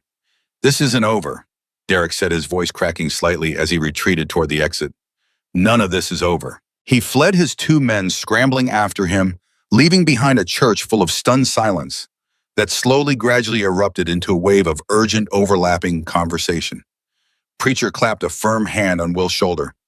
"That took guts, brother." "I'm tired of hiding," Will said quietly. "Tired of letting fear control this town, control my own life. If exposing Ashford means losing everything I've built here, so be it. At least it'll be the truth." Boyd approached, his expression grim but resolute. "Well, that accusation against Ashford, a sitting councilman, that's going to bring serious heat down on all of us. You understand that, right?" "I understand," Will said, "but it's already heat we've been living under for months, Boyd. The only difference now is people finally know where it's actually coming from." 3 days later, the fallout began in earnest. The local news station that had covered the Main Street confrontation ran a follow-up story, this time focusing entirely on the corruption allegations against Councilman Ashford, backed by copies of the public records Emily had gathered. The story spread fast, picked up by a regional outlet, then a state one, each new report adding pressure that Ashford clearly hadn't anticipated when he'd started this whole scheme. Will's fraud investigation, meanwhile, hit an unexpected snag. Preacher's lawyer, a sharp, no-nonsense woman named Diane Castellano, who arrived in Silver Creek within 48 hours of Preacher's call, discovered within days that the insurance claim in question had been filed electronically from an IP address registered to a law office in the state capitol, an office with documented ties to a shell company that, after considerable digging, traced back to land development interests connected to a mining conglomerate. This wasn't Ashford acting alone, Diane told Will and Preacher, spreading printouts across the garage's makeshift office table. "This is bigger than a corrupt councilman padding contracts for a construction company. Someone with serious money and serious legal resources orchestrated this entire fraud claim, and I'd bet everything I own that same someone is the one really pulling Derek Vaughn's strings." "Mining interests," Will said slowly, remembering Derek's earlier comments about resources he couldn't possibly imagine. "This whole thing was never about protection money. It was cover," Diane confirmed, "a distraction while someone quietly positioned themselves to acquire land rights across this entire valley." The revelation sent a fresh wave of urgency through everyone involved. If the stakes were this much larger than anyone had initially realized, Derek Vaughn suddenly seemed less like the primary threat and more like a small, desperate piece in a much larger, much more dangerous game. That night, as Will sat alone in the garage long after everyone else had gone home trying to process the magnitude of what they'd uncovered, Emily arrived carrying 2 cups of coffee and a look of quiet determination. "You should be resting," Will said. "So should you." She handed him a cup, sitting down across from him. "Well, I keep thinking about something Diane said. If this is about mining rights across the whole valley, that means it's not just Silver Creek's businesses at risk. It's everyone's land, everyone's homes." "I know. Which means this fight isn't just about you anymore. It's about the whole town's future." Will nodded slowly, the weight of that responsibility settling heavily onto his shoulders. "I never wanted this, Emily. I came to Silver Creek to disappear, to live a quiet life where I couldn't hurt anyone else the way I hurt Tommy. And now I'm standing in the middle of the biggest fight this town has ever seen." "Maybe that's exactly why you're the right person to be standing here," Emily said gently. "You've spent 10 years learning how to carry guilt, how to carry weight most people would collapse under. Maybe that's exactly the kind of strength this town needs right now." Will looked at her for a long moment, something shifting in his chest, not just gratitude, but something deeper, something he hadn't allowed himself to feel in over a decade. "When this is over," he said quietly, "whatever's left of my life afterward, I don't want to spend it hiding anymore, Emily. I don't want to spend it alone." Emily's breath caught, understanding exactly what he was saying without him needing to say it more directly. "Will, I'm not asking for anything right now," he said quickly. "I just needed you to know that. Whatever happens with Derek, with Ashford, with all of this, I want to still be standing here in this town with you and Cooper when it's finally over." Emily reached across the table and took his weathered hand in both of hers, her eyes bright with unshed tears. "You will be," she said firmly. "We're going to make sure of it." Their quiet moment was interrupted by the garage's back door slamming open. Preacher rushing in with his phone still pressed to his ear, his face etched with urgent concern. Well, we've got a problem. Will stood immediately, every instinct sharpening. What kind of problem? That was Boyd. Preacher's expression was grim. Ashford's filed an emergency injunction claiming your continued presence with an active fraud investigation combined with known criminal associates, meaning us, represents an immediate threat to public safety. He's petitioning a judge for an emergency order, forcing you out of Silver Creek within 72 hours pending resolution of the fraud case.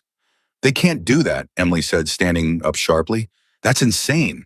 It's exactly what desperate men do when they're losing control of a narrative. Diane said, having followed Preacher in from the parking lot where she'd apparently been on a separate call. And I'll be honest with both of you, depending on which judge gets assigned, this could actually work. Small counties connected officials, it happens more often than it should. Will felt something cold settle into his stomach.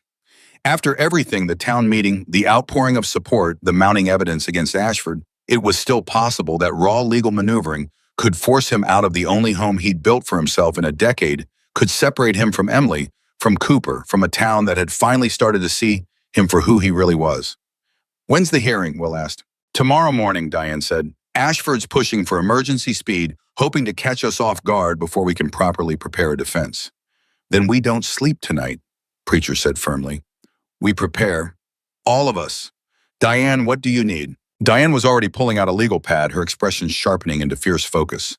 I need every piece of evidence Emily's gathered.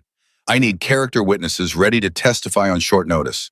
And I need someone to explain to me exactly how deep this mining conglomerate connection goes.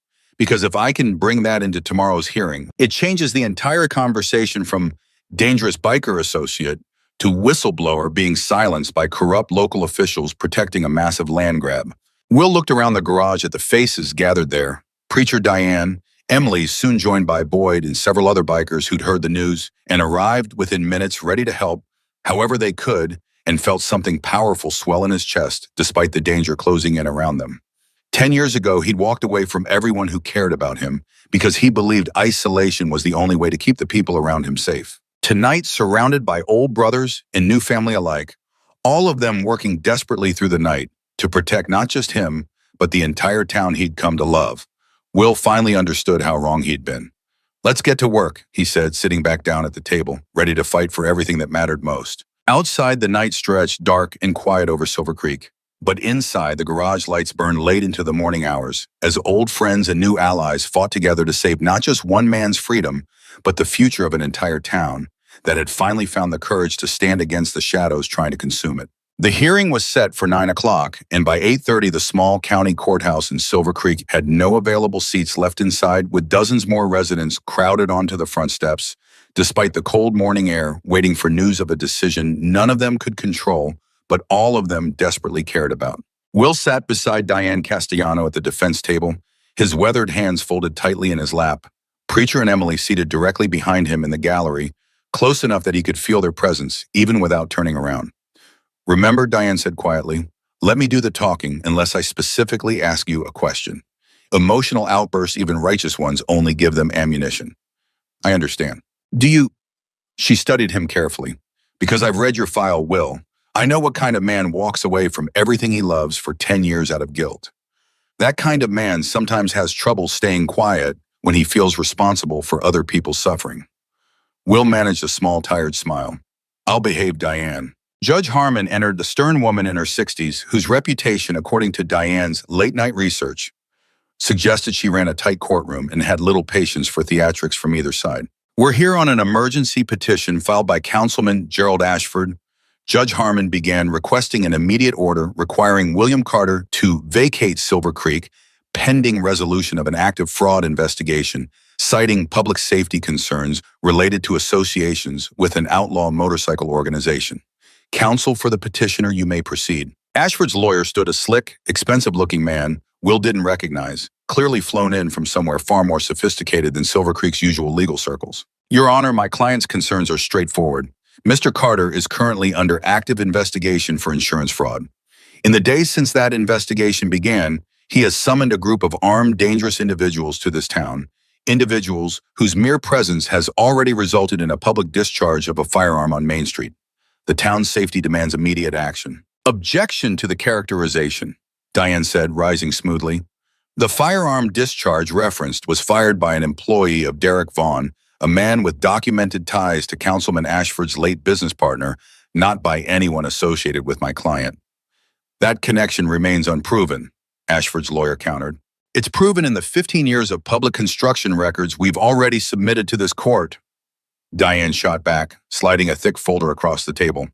Records showing Councilman Ashford personally approved contracts, permits, and zoning exceptions for Harold Vaughn's construction company going back a decade and a half, contracts that conveniently align with a mining survey conducted 18 months ago identifying significant mineral deposits beneath this valley. A murmur rippled through the packed gallery. Judge Harmon's expression sharpened with interest. Counsel, the judge said, addressing Diane directly, you're alleging a much larger conspiracy than what's currently before this court. I'm alleging exactly what the evidence shows, Your Honor, Diane said firmly, that this emergency petition is not about public safety.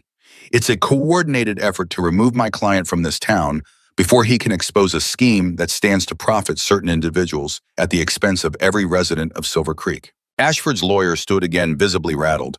Your Honor, these are baseless accusations designed to distract from the actual matter at hand, which is my client's active fraud investigation. Then let's discuss the fraud investigation directly, Diane said, pulling a new document from her folder. Your Honor, I have here a forensic analysis of the electronic filing that initiated this investigation. The insurance claim in question was submitted from an IP address registered not to Mr. Carter, not to anyone in Silver Creek, but to a law firm in the state capital with documented financial ties to Meridian Resource Partners, a mining conglomerate that filed for mineral extraction rights in this county exactly 11 days after that fraudulent claim was submitted. The courtroom erupted into stunned murmuring. Judge Harmon banged her gavel once, restoring order, but her expression had shifted entirely, sharp interest, replacing procedural neutrality. That's a serious allegation, counselor, the judge said. You're suggesting Mr. Carter was framed to clear the way for a mining acquisition. I'm suggesting exactly that. Your Honor, and I have the documentation to support it. Diane's voice rang clear and confident through the silent courtroom. My client came to this town 10 years ago seeking a quiet life. He built trust one act of kindness at a time for a decade. When a young man began extorting local businesses 2 months ago, my client did what any decent citizen would do. He sought help. The response from certain individuals in positions of power has been to fabricate criminal charges, threaten a sheriff's family into silence, and now attempt to forcibly remove him from his home before the truth can fully surface. Ashford's lawyer looked increasingly desperate, glancing toward the back of the courtroom, where Councilman Ashford himself sat, his face pale, sweat beating at his temples, despite the cool morning air. Your Honor, the lawyer tried. Regardless of these unproven allegations, the emergency safety concern remains. Enough, Judge Harmon interrupted, her patience visibly thinning. Mr. Ashford, do you have any response to these specific allegations regarding the fraudulent insurance filing and its connection to Meridian Resource Partners? All eyes turned to Ashford, who rose slowly from his seat in the gallery, his composure cracking visibly under the weight of dozens of watching townspeople. Your Honor, I object to being questioned directly in this. You filed this petition, Mr. Ashford, the judge said sharply. You brought this matter before my court claiming public safety concerns. I find it curious that you're suddenly reluctant to address direct questions about the underlying circumstances. The silence stretched tense and suffocating, and Will watched Ashford's face cycle through panic calculation and finally something like resignation as he realized there was no clean way out of the corner he'd backed himself into. I have nothing further to say without my own counsel present. Ashford finally managed his voice barely audible. Then perhaps, Judge Harmon said coldly, you should have considered that before filing an emergency petition built on shaky ground. She turned back to the courtroom at large. This court is not prepared to grant an emergency order removing Mr. Carter from Silver Creek based on the evidence presented today. Furthermore, given the serious allegations of evidence tampering and potential corruption raised by defense counsel, I am ordering an immediate independent investigation into the circumstances surrounding this fraud claim to be conducted by the State Attorney General's office rather than county authorities, given the apparent conflicts of interest at play. The courtroom exploded into noise, gasps, murmurs, someone near the back beginning to applaud before being quickly shushed. Will felt Preacher's hand clap firmly onto his shoulder from behind, and when he turned, Emily's eyes were bright with tears and fierce, triumphant relief. This isn't over, Diane said quietly, leaning toward Will. Even as the celebration bubbled around them, but it's the biggest win we could have hoped for today. State investigators mean Ashford can't bury evidence the way he's been doing at the county level.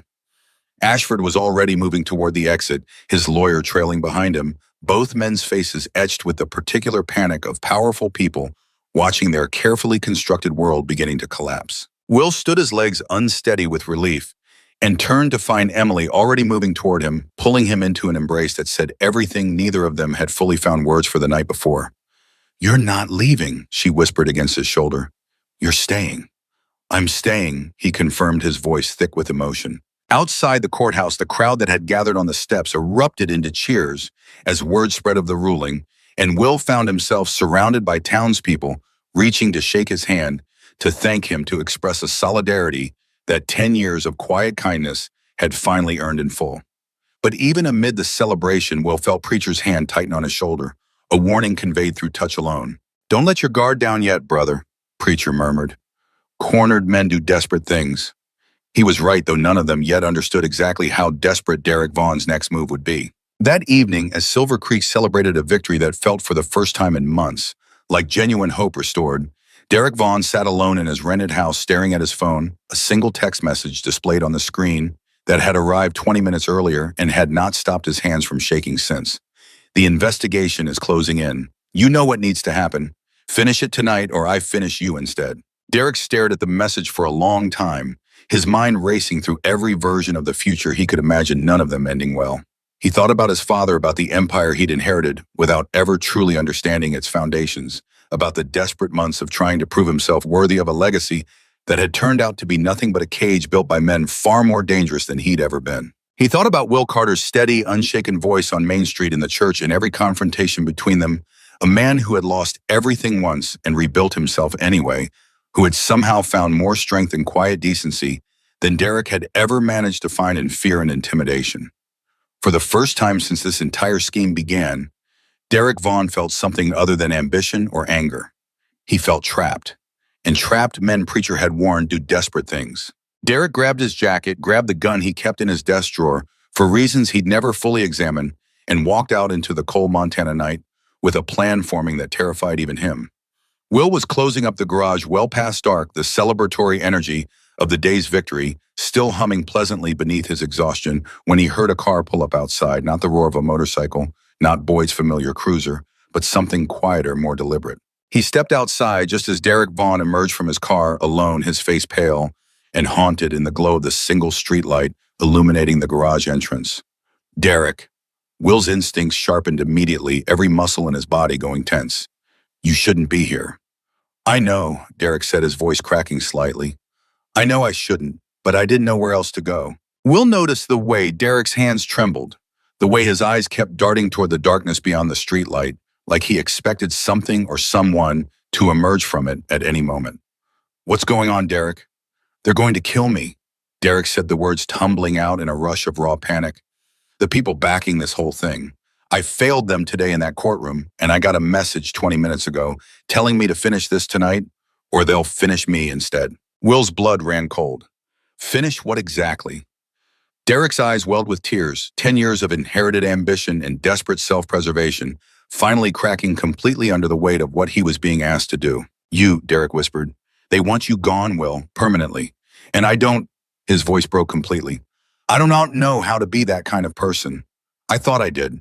I thought I could handle all of this, prove I was as capable as my father, but I'm not. I'm not that person, and now they're going to kill me for admitting it." Will studied the young man in front of him, no longer the arrogant gang leader who'd threatened his garage weeks earlier, but a terrified 26-year-old realizing far too late how badly he'd been used. "Derek, listen to me very carefully," Will said, his voice steady despite the danger clearly still present. "Whoever sent that message, they're not people you can negotiate with or run from alone. You need protection, real protection. And the only way you get that is by telling the truth completely to people who can actually help you. They'll kill me if I talk." "They'll kill you eventually regardless," Will said bluntly. "Men like whoever's behind this don't leave loose ends alive once they've served their purpose. Your only real chance is bringing everything into the light before they can silence you first." Derek's hands shook harder, the gun tucked into his waistband, suddenly feeling less like protection and more like evidence of exactly how far he'd already fallen. I have a gun, Derek admitted suddenly, the confession spilling out before he could stop it. They told me to use it on you tonight. I drove here twice already and turned around both times. Will's heart pounded, but his voice remained calm, measured the tone of a man who had once talked frightened soldiers through their worst moments and hadn't fully lost the skill despite 10 years away from that life. Give me the gun, Derek. Derek hesitated, his whole body trembling, and for one agonizing moment, Will genuinely didn't know which way this would break. Then Derek reached slowly into his waistband, pulled out the weapon with shaking hands, and held it out toward Will, tears streaming freely down his face now. I don't want to be this person, Derek whispered. I never wanted to be this person. Will took the gun carefully, immediately unloading it with the practiced efficiency of old training before setting it safely aside on his workbench. Then don't be, Will said quietly. It's not too late, Derek, but you need to make a choice right now tonight about who you're going to become from this point forward. Behind them, the headlights swept across the garage entrance, and both men turned sharply, adrenaline spiking as a familiar car rolled to a stop, and Boyd stepped out, having apparently followed Derek's vehicle after spotting it leaving his rented house. Everything all right here? Boyd called out, his hand resting cautiously near his holster as he took in the scene, Derek's tear-streaked face, the unloaded gun sitting on Will's workbench. Derek's ready to talk, Will said, about everything, about who's really behind all of this. Boyd's expression shifted from caution to sharp focus. Is that true, son? Derek nodded slowly, wiping his face with the back of his hand, something like relief beginning to break through the terror. They're going to kill me if I don't kill him tonight. I won't do that. I need protection and I need to tell someone everything I know. Boyd was already reaching for his radio. I'm calling the state investigators assigned to this case. If what you're telling me is real, we need to move fast to get you into protective custody before whoever's threatening you realizes you've flipped. Within an hour, 2 state investigators who had been assigned to the case following that morning's court order arrived at the sheriff's office, and Derek Vaughn began talking, really talking for the first time since this entire scheme had begun, laying out everything he knew about Meridian Resource Partners, about the man who had been guiding him from the shadows, about 15 years of corruption connecting Ashford's approvals to his father's contracts to a mining deal worth more money than Silver Creek's entire tax base combined. Will sat in the sheriff's office lobby through most of it, Emily beside him, Preacher pacing near the door. All of them waiting to learn exactly how deep this conspiracy really went and how close they'd all come to a very different, much darker ending. You did the right thing, Emily said quietly, her hand finding Will's. Taking that gun from him, talking him down instead of just calling it in immediately. He's a scared kid who got in over his head, Will said. I know what that looks like. I've seen it in soldiers half his age making decisions that haunted them for the rest of their lives. Sometimes the difference between a monster and a man who made terrible choices is just having someone willing to talk them back from the edge. Around midnight, Boyd emerged from the interview room, his expression a complicated mixture of exhaustion and grim satisfaction. State investigators are moving fast, he told the gathered group. Derek's given them names, dates, financial records he'd been keeping as insurance against exactly this kind of betrayal. They're already coordinating with the Attorney General's office for arrest warrants, Ashford, and the man Derek identifies as his primary handler. Someone named Victor Reyes, a fixer who's apparently orchestrated similar land acquisition schemes in at least 2 other small towns over the past decade. Reyes. Will repeated something cold settling in his chest at the surname, though he told himself it was surely coincidence, nothing more. You know him? Boyd asked. No, Will said slowly. Just a name that means something else to me, probably nothing. But the coincidence gnawed at him.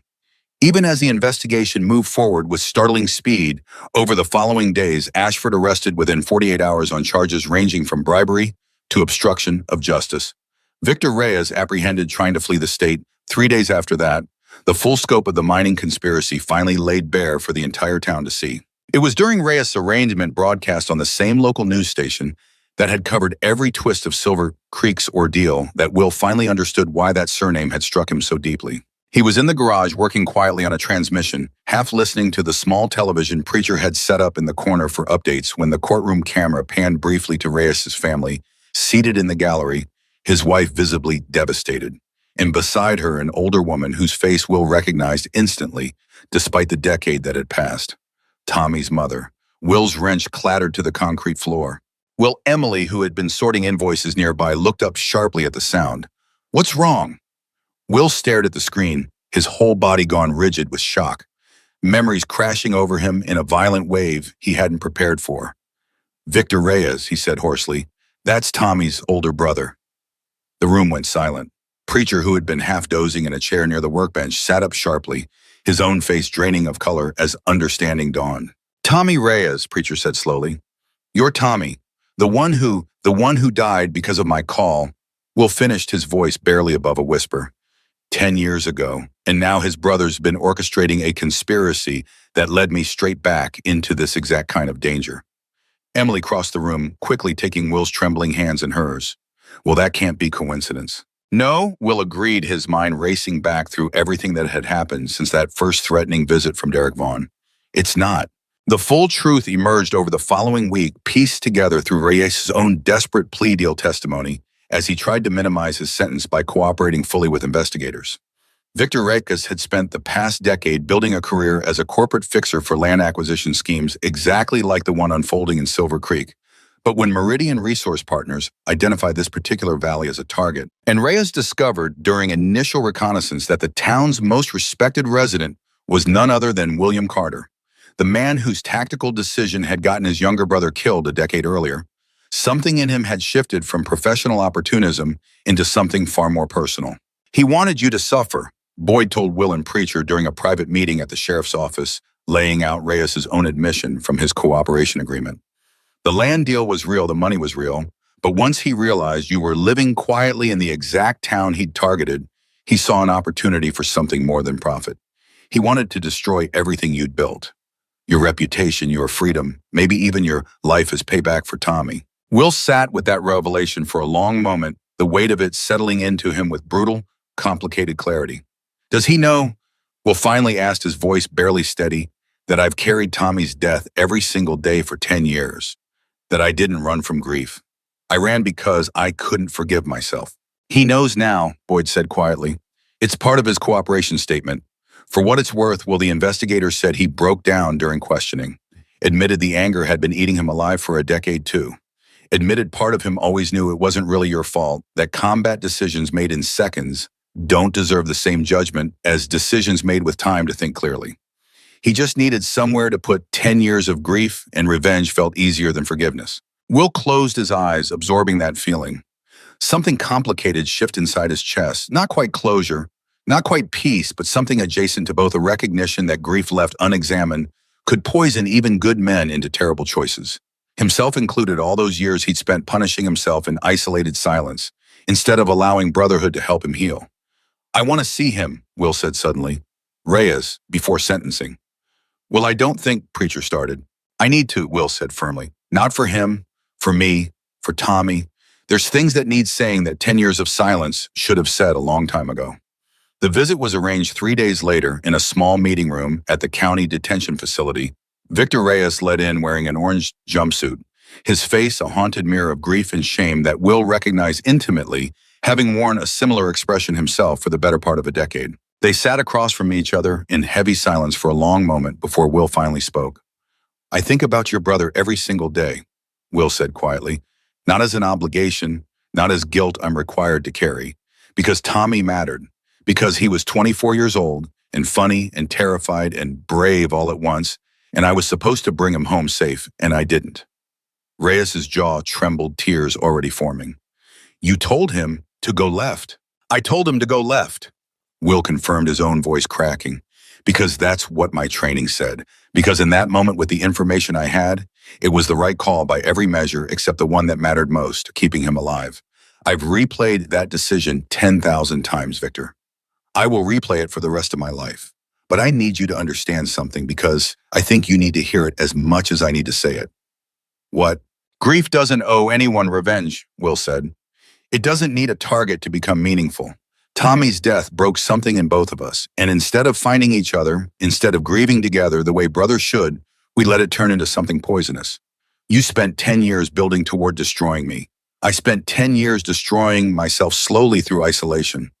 Neither one of us gave Tommy the honor he actually deserved." Reyes broke down completely, then years of buried grief finally surfacing in full.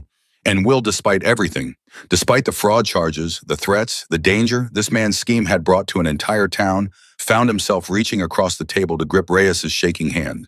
I forgive you, Will said quietly. Not because what you did was acceptable. It wasn't.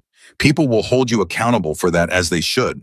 But I forgive you because carrying more hatred forward doesn't honor Tommy's memory. It just creates more wreckage in a story that's already had enough.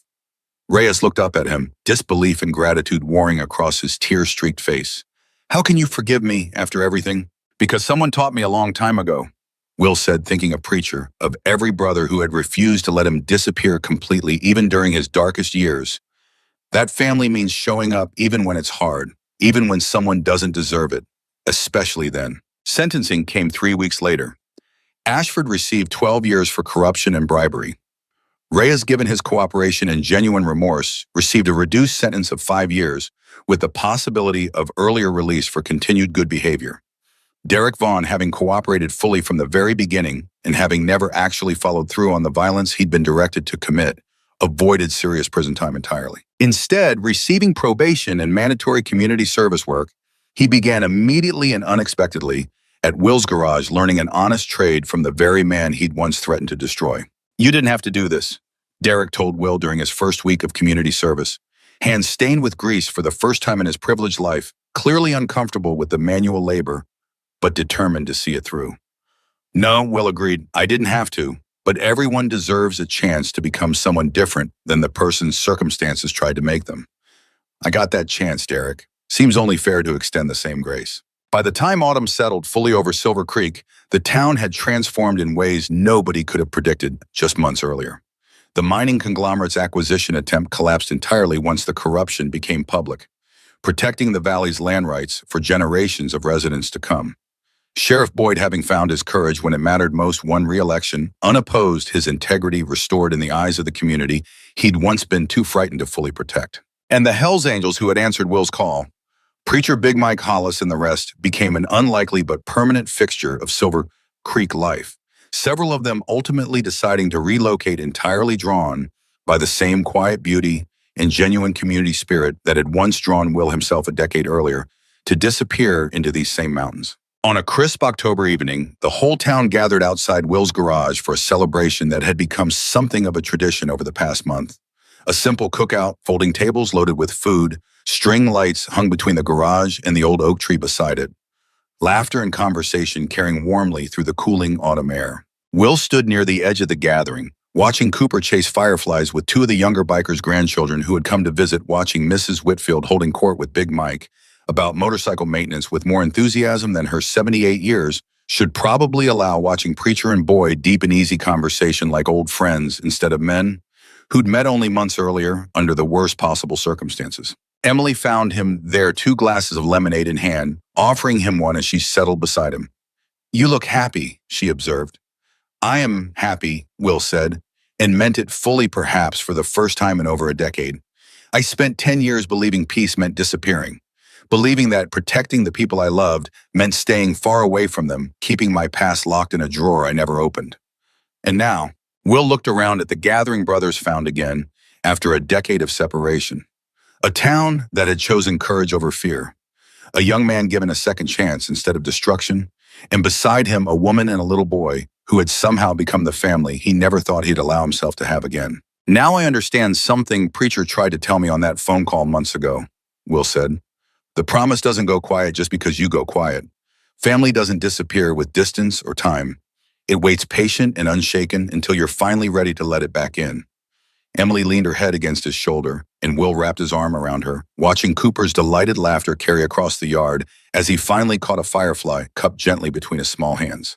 Preacher's talking about staying, Emily said, permanently, setting up a satellite chapter here in Silver Creek. I heard, Will said, smiling. Big Mike's already looking at property outside town. How does that make you feel? Will considered the question seriously, feeling the weight of 10 lonely years finally lifting completely from his shoulders. Like maybe I don't have to choose between the family I found in war and the family I found in peace. Like maybe for the first time since Tommy died, I get to have both. Preacher wandered over just as the sun began sinking fully behind the mountains, painting the sky in brilliant shades of orange and purple that Will had watched alone for 10 quiet years and would never have to watch alone again. Quite a turnout tonight, Preacher observed, settling beside them with a contented sigh, watching the community he'd helped save gathered together in genuine hard-won peace. Quite a town, Will agreed. You know, Preacher said, his voice growing more serious. When you called me that night, 10 years of silence behind us, I honestly didn't know what I was going to find when I got here. Half of me feared you'd become someone I wouldn't recognize anymore. Someone too broken by grief to ever come back from it. And the other half? Preacher smiled, warm and genuine, clapping a firm hand on Will's shoulder. The other half remembered exactly who you were before Tommy, before the war. A man who never stopped believing that kindness mattered even when the whole world gave him every reason to believe otherwise. Looks like that man was still in there the whole time, brother. Just needed the right town, the right people, and the right moment to remember it. Will felt his throat tighten with emotion, looking out at the gathered crowd. A town he had quietly served for a decade without ever expecting recognition, now standing united and unafraid, because he had finally found the courage to let his true self be seen. Thank you, Will said quietly, for not letting me disappear completely. For answering that call after 10 years of silence, no questions asked. That's what brotherhood means, Will, Preacher said simply. It doesn't wait for perfect timing. It doesn't require you to have everything figured out first. It just shows up exactly when you need it most and refuses to let go. As darkness settled fully over Silver Creek, the string lights glowing warm against the autumn evening, the sound of laughter and easy conversation drifting across a community that had faced corruption and fear and had chosen courage instead, Will Carter stood surrounded by everyone who mattered most. Old brothers and new family. A woman who had seen every broken piece of him and chosen to stay anyway. A little boy who had never once doubted that Will was exactly the kind of man worth trusting completely. He thought of Tommy one final time that evening, not with the crushing guilt that had defined the last decade, but with something gentler, something closer to gratitude for the years they'd shared before everything went wrong, and something like peace in knowing that Tommy's memory had ultimately led not to more destruction, but to redemption for everyone touched by that terrible night 10 years ago. The town that once believed Will Carter was nothing more than a harmless old mechanic now understood the fuller truth that beneath his quiet kindness had always lived a warrior's heart, tempered by loss into something even stronger than the soldier he'd once been. Not a man defined by violence, but a man defined by his unshakable refusal to let fear win, by his willingness to stand between danger and the people he loved, no matter the cost to himself. Silver Creek had been saved not by weapons or intimidation, but by the simple, unbreakable truth that real family chosen, or blood brothers in leather vests, or a mother and son who needed someone steady to lean on, will always answer the call when it matters most. And as the fire crackled low in the pit at the center of the gathering, as Cooper finally fell asleep against Emily's shoulder, as old friends and new ones raised their glasses to a town that had fought for its soul and won, William Carter understood with complete and unshakable certainty that he was finally fully home. Not because he had stopped running, but because he had finally found the courage to stop hiding from who he truly was, a protector, a brother, a man whose quiet strength had saved not just himself, but every single person fortunate enough to call Silver Creek their home. And that, in the end, was a victory no one could ever take away from him again.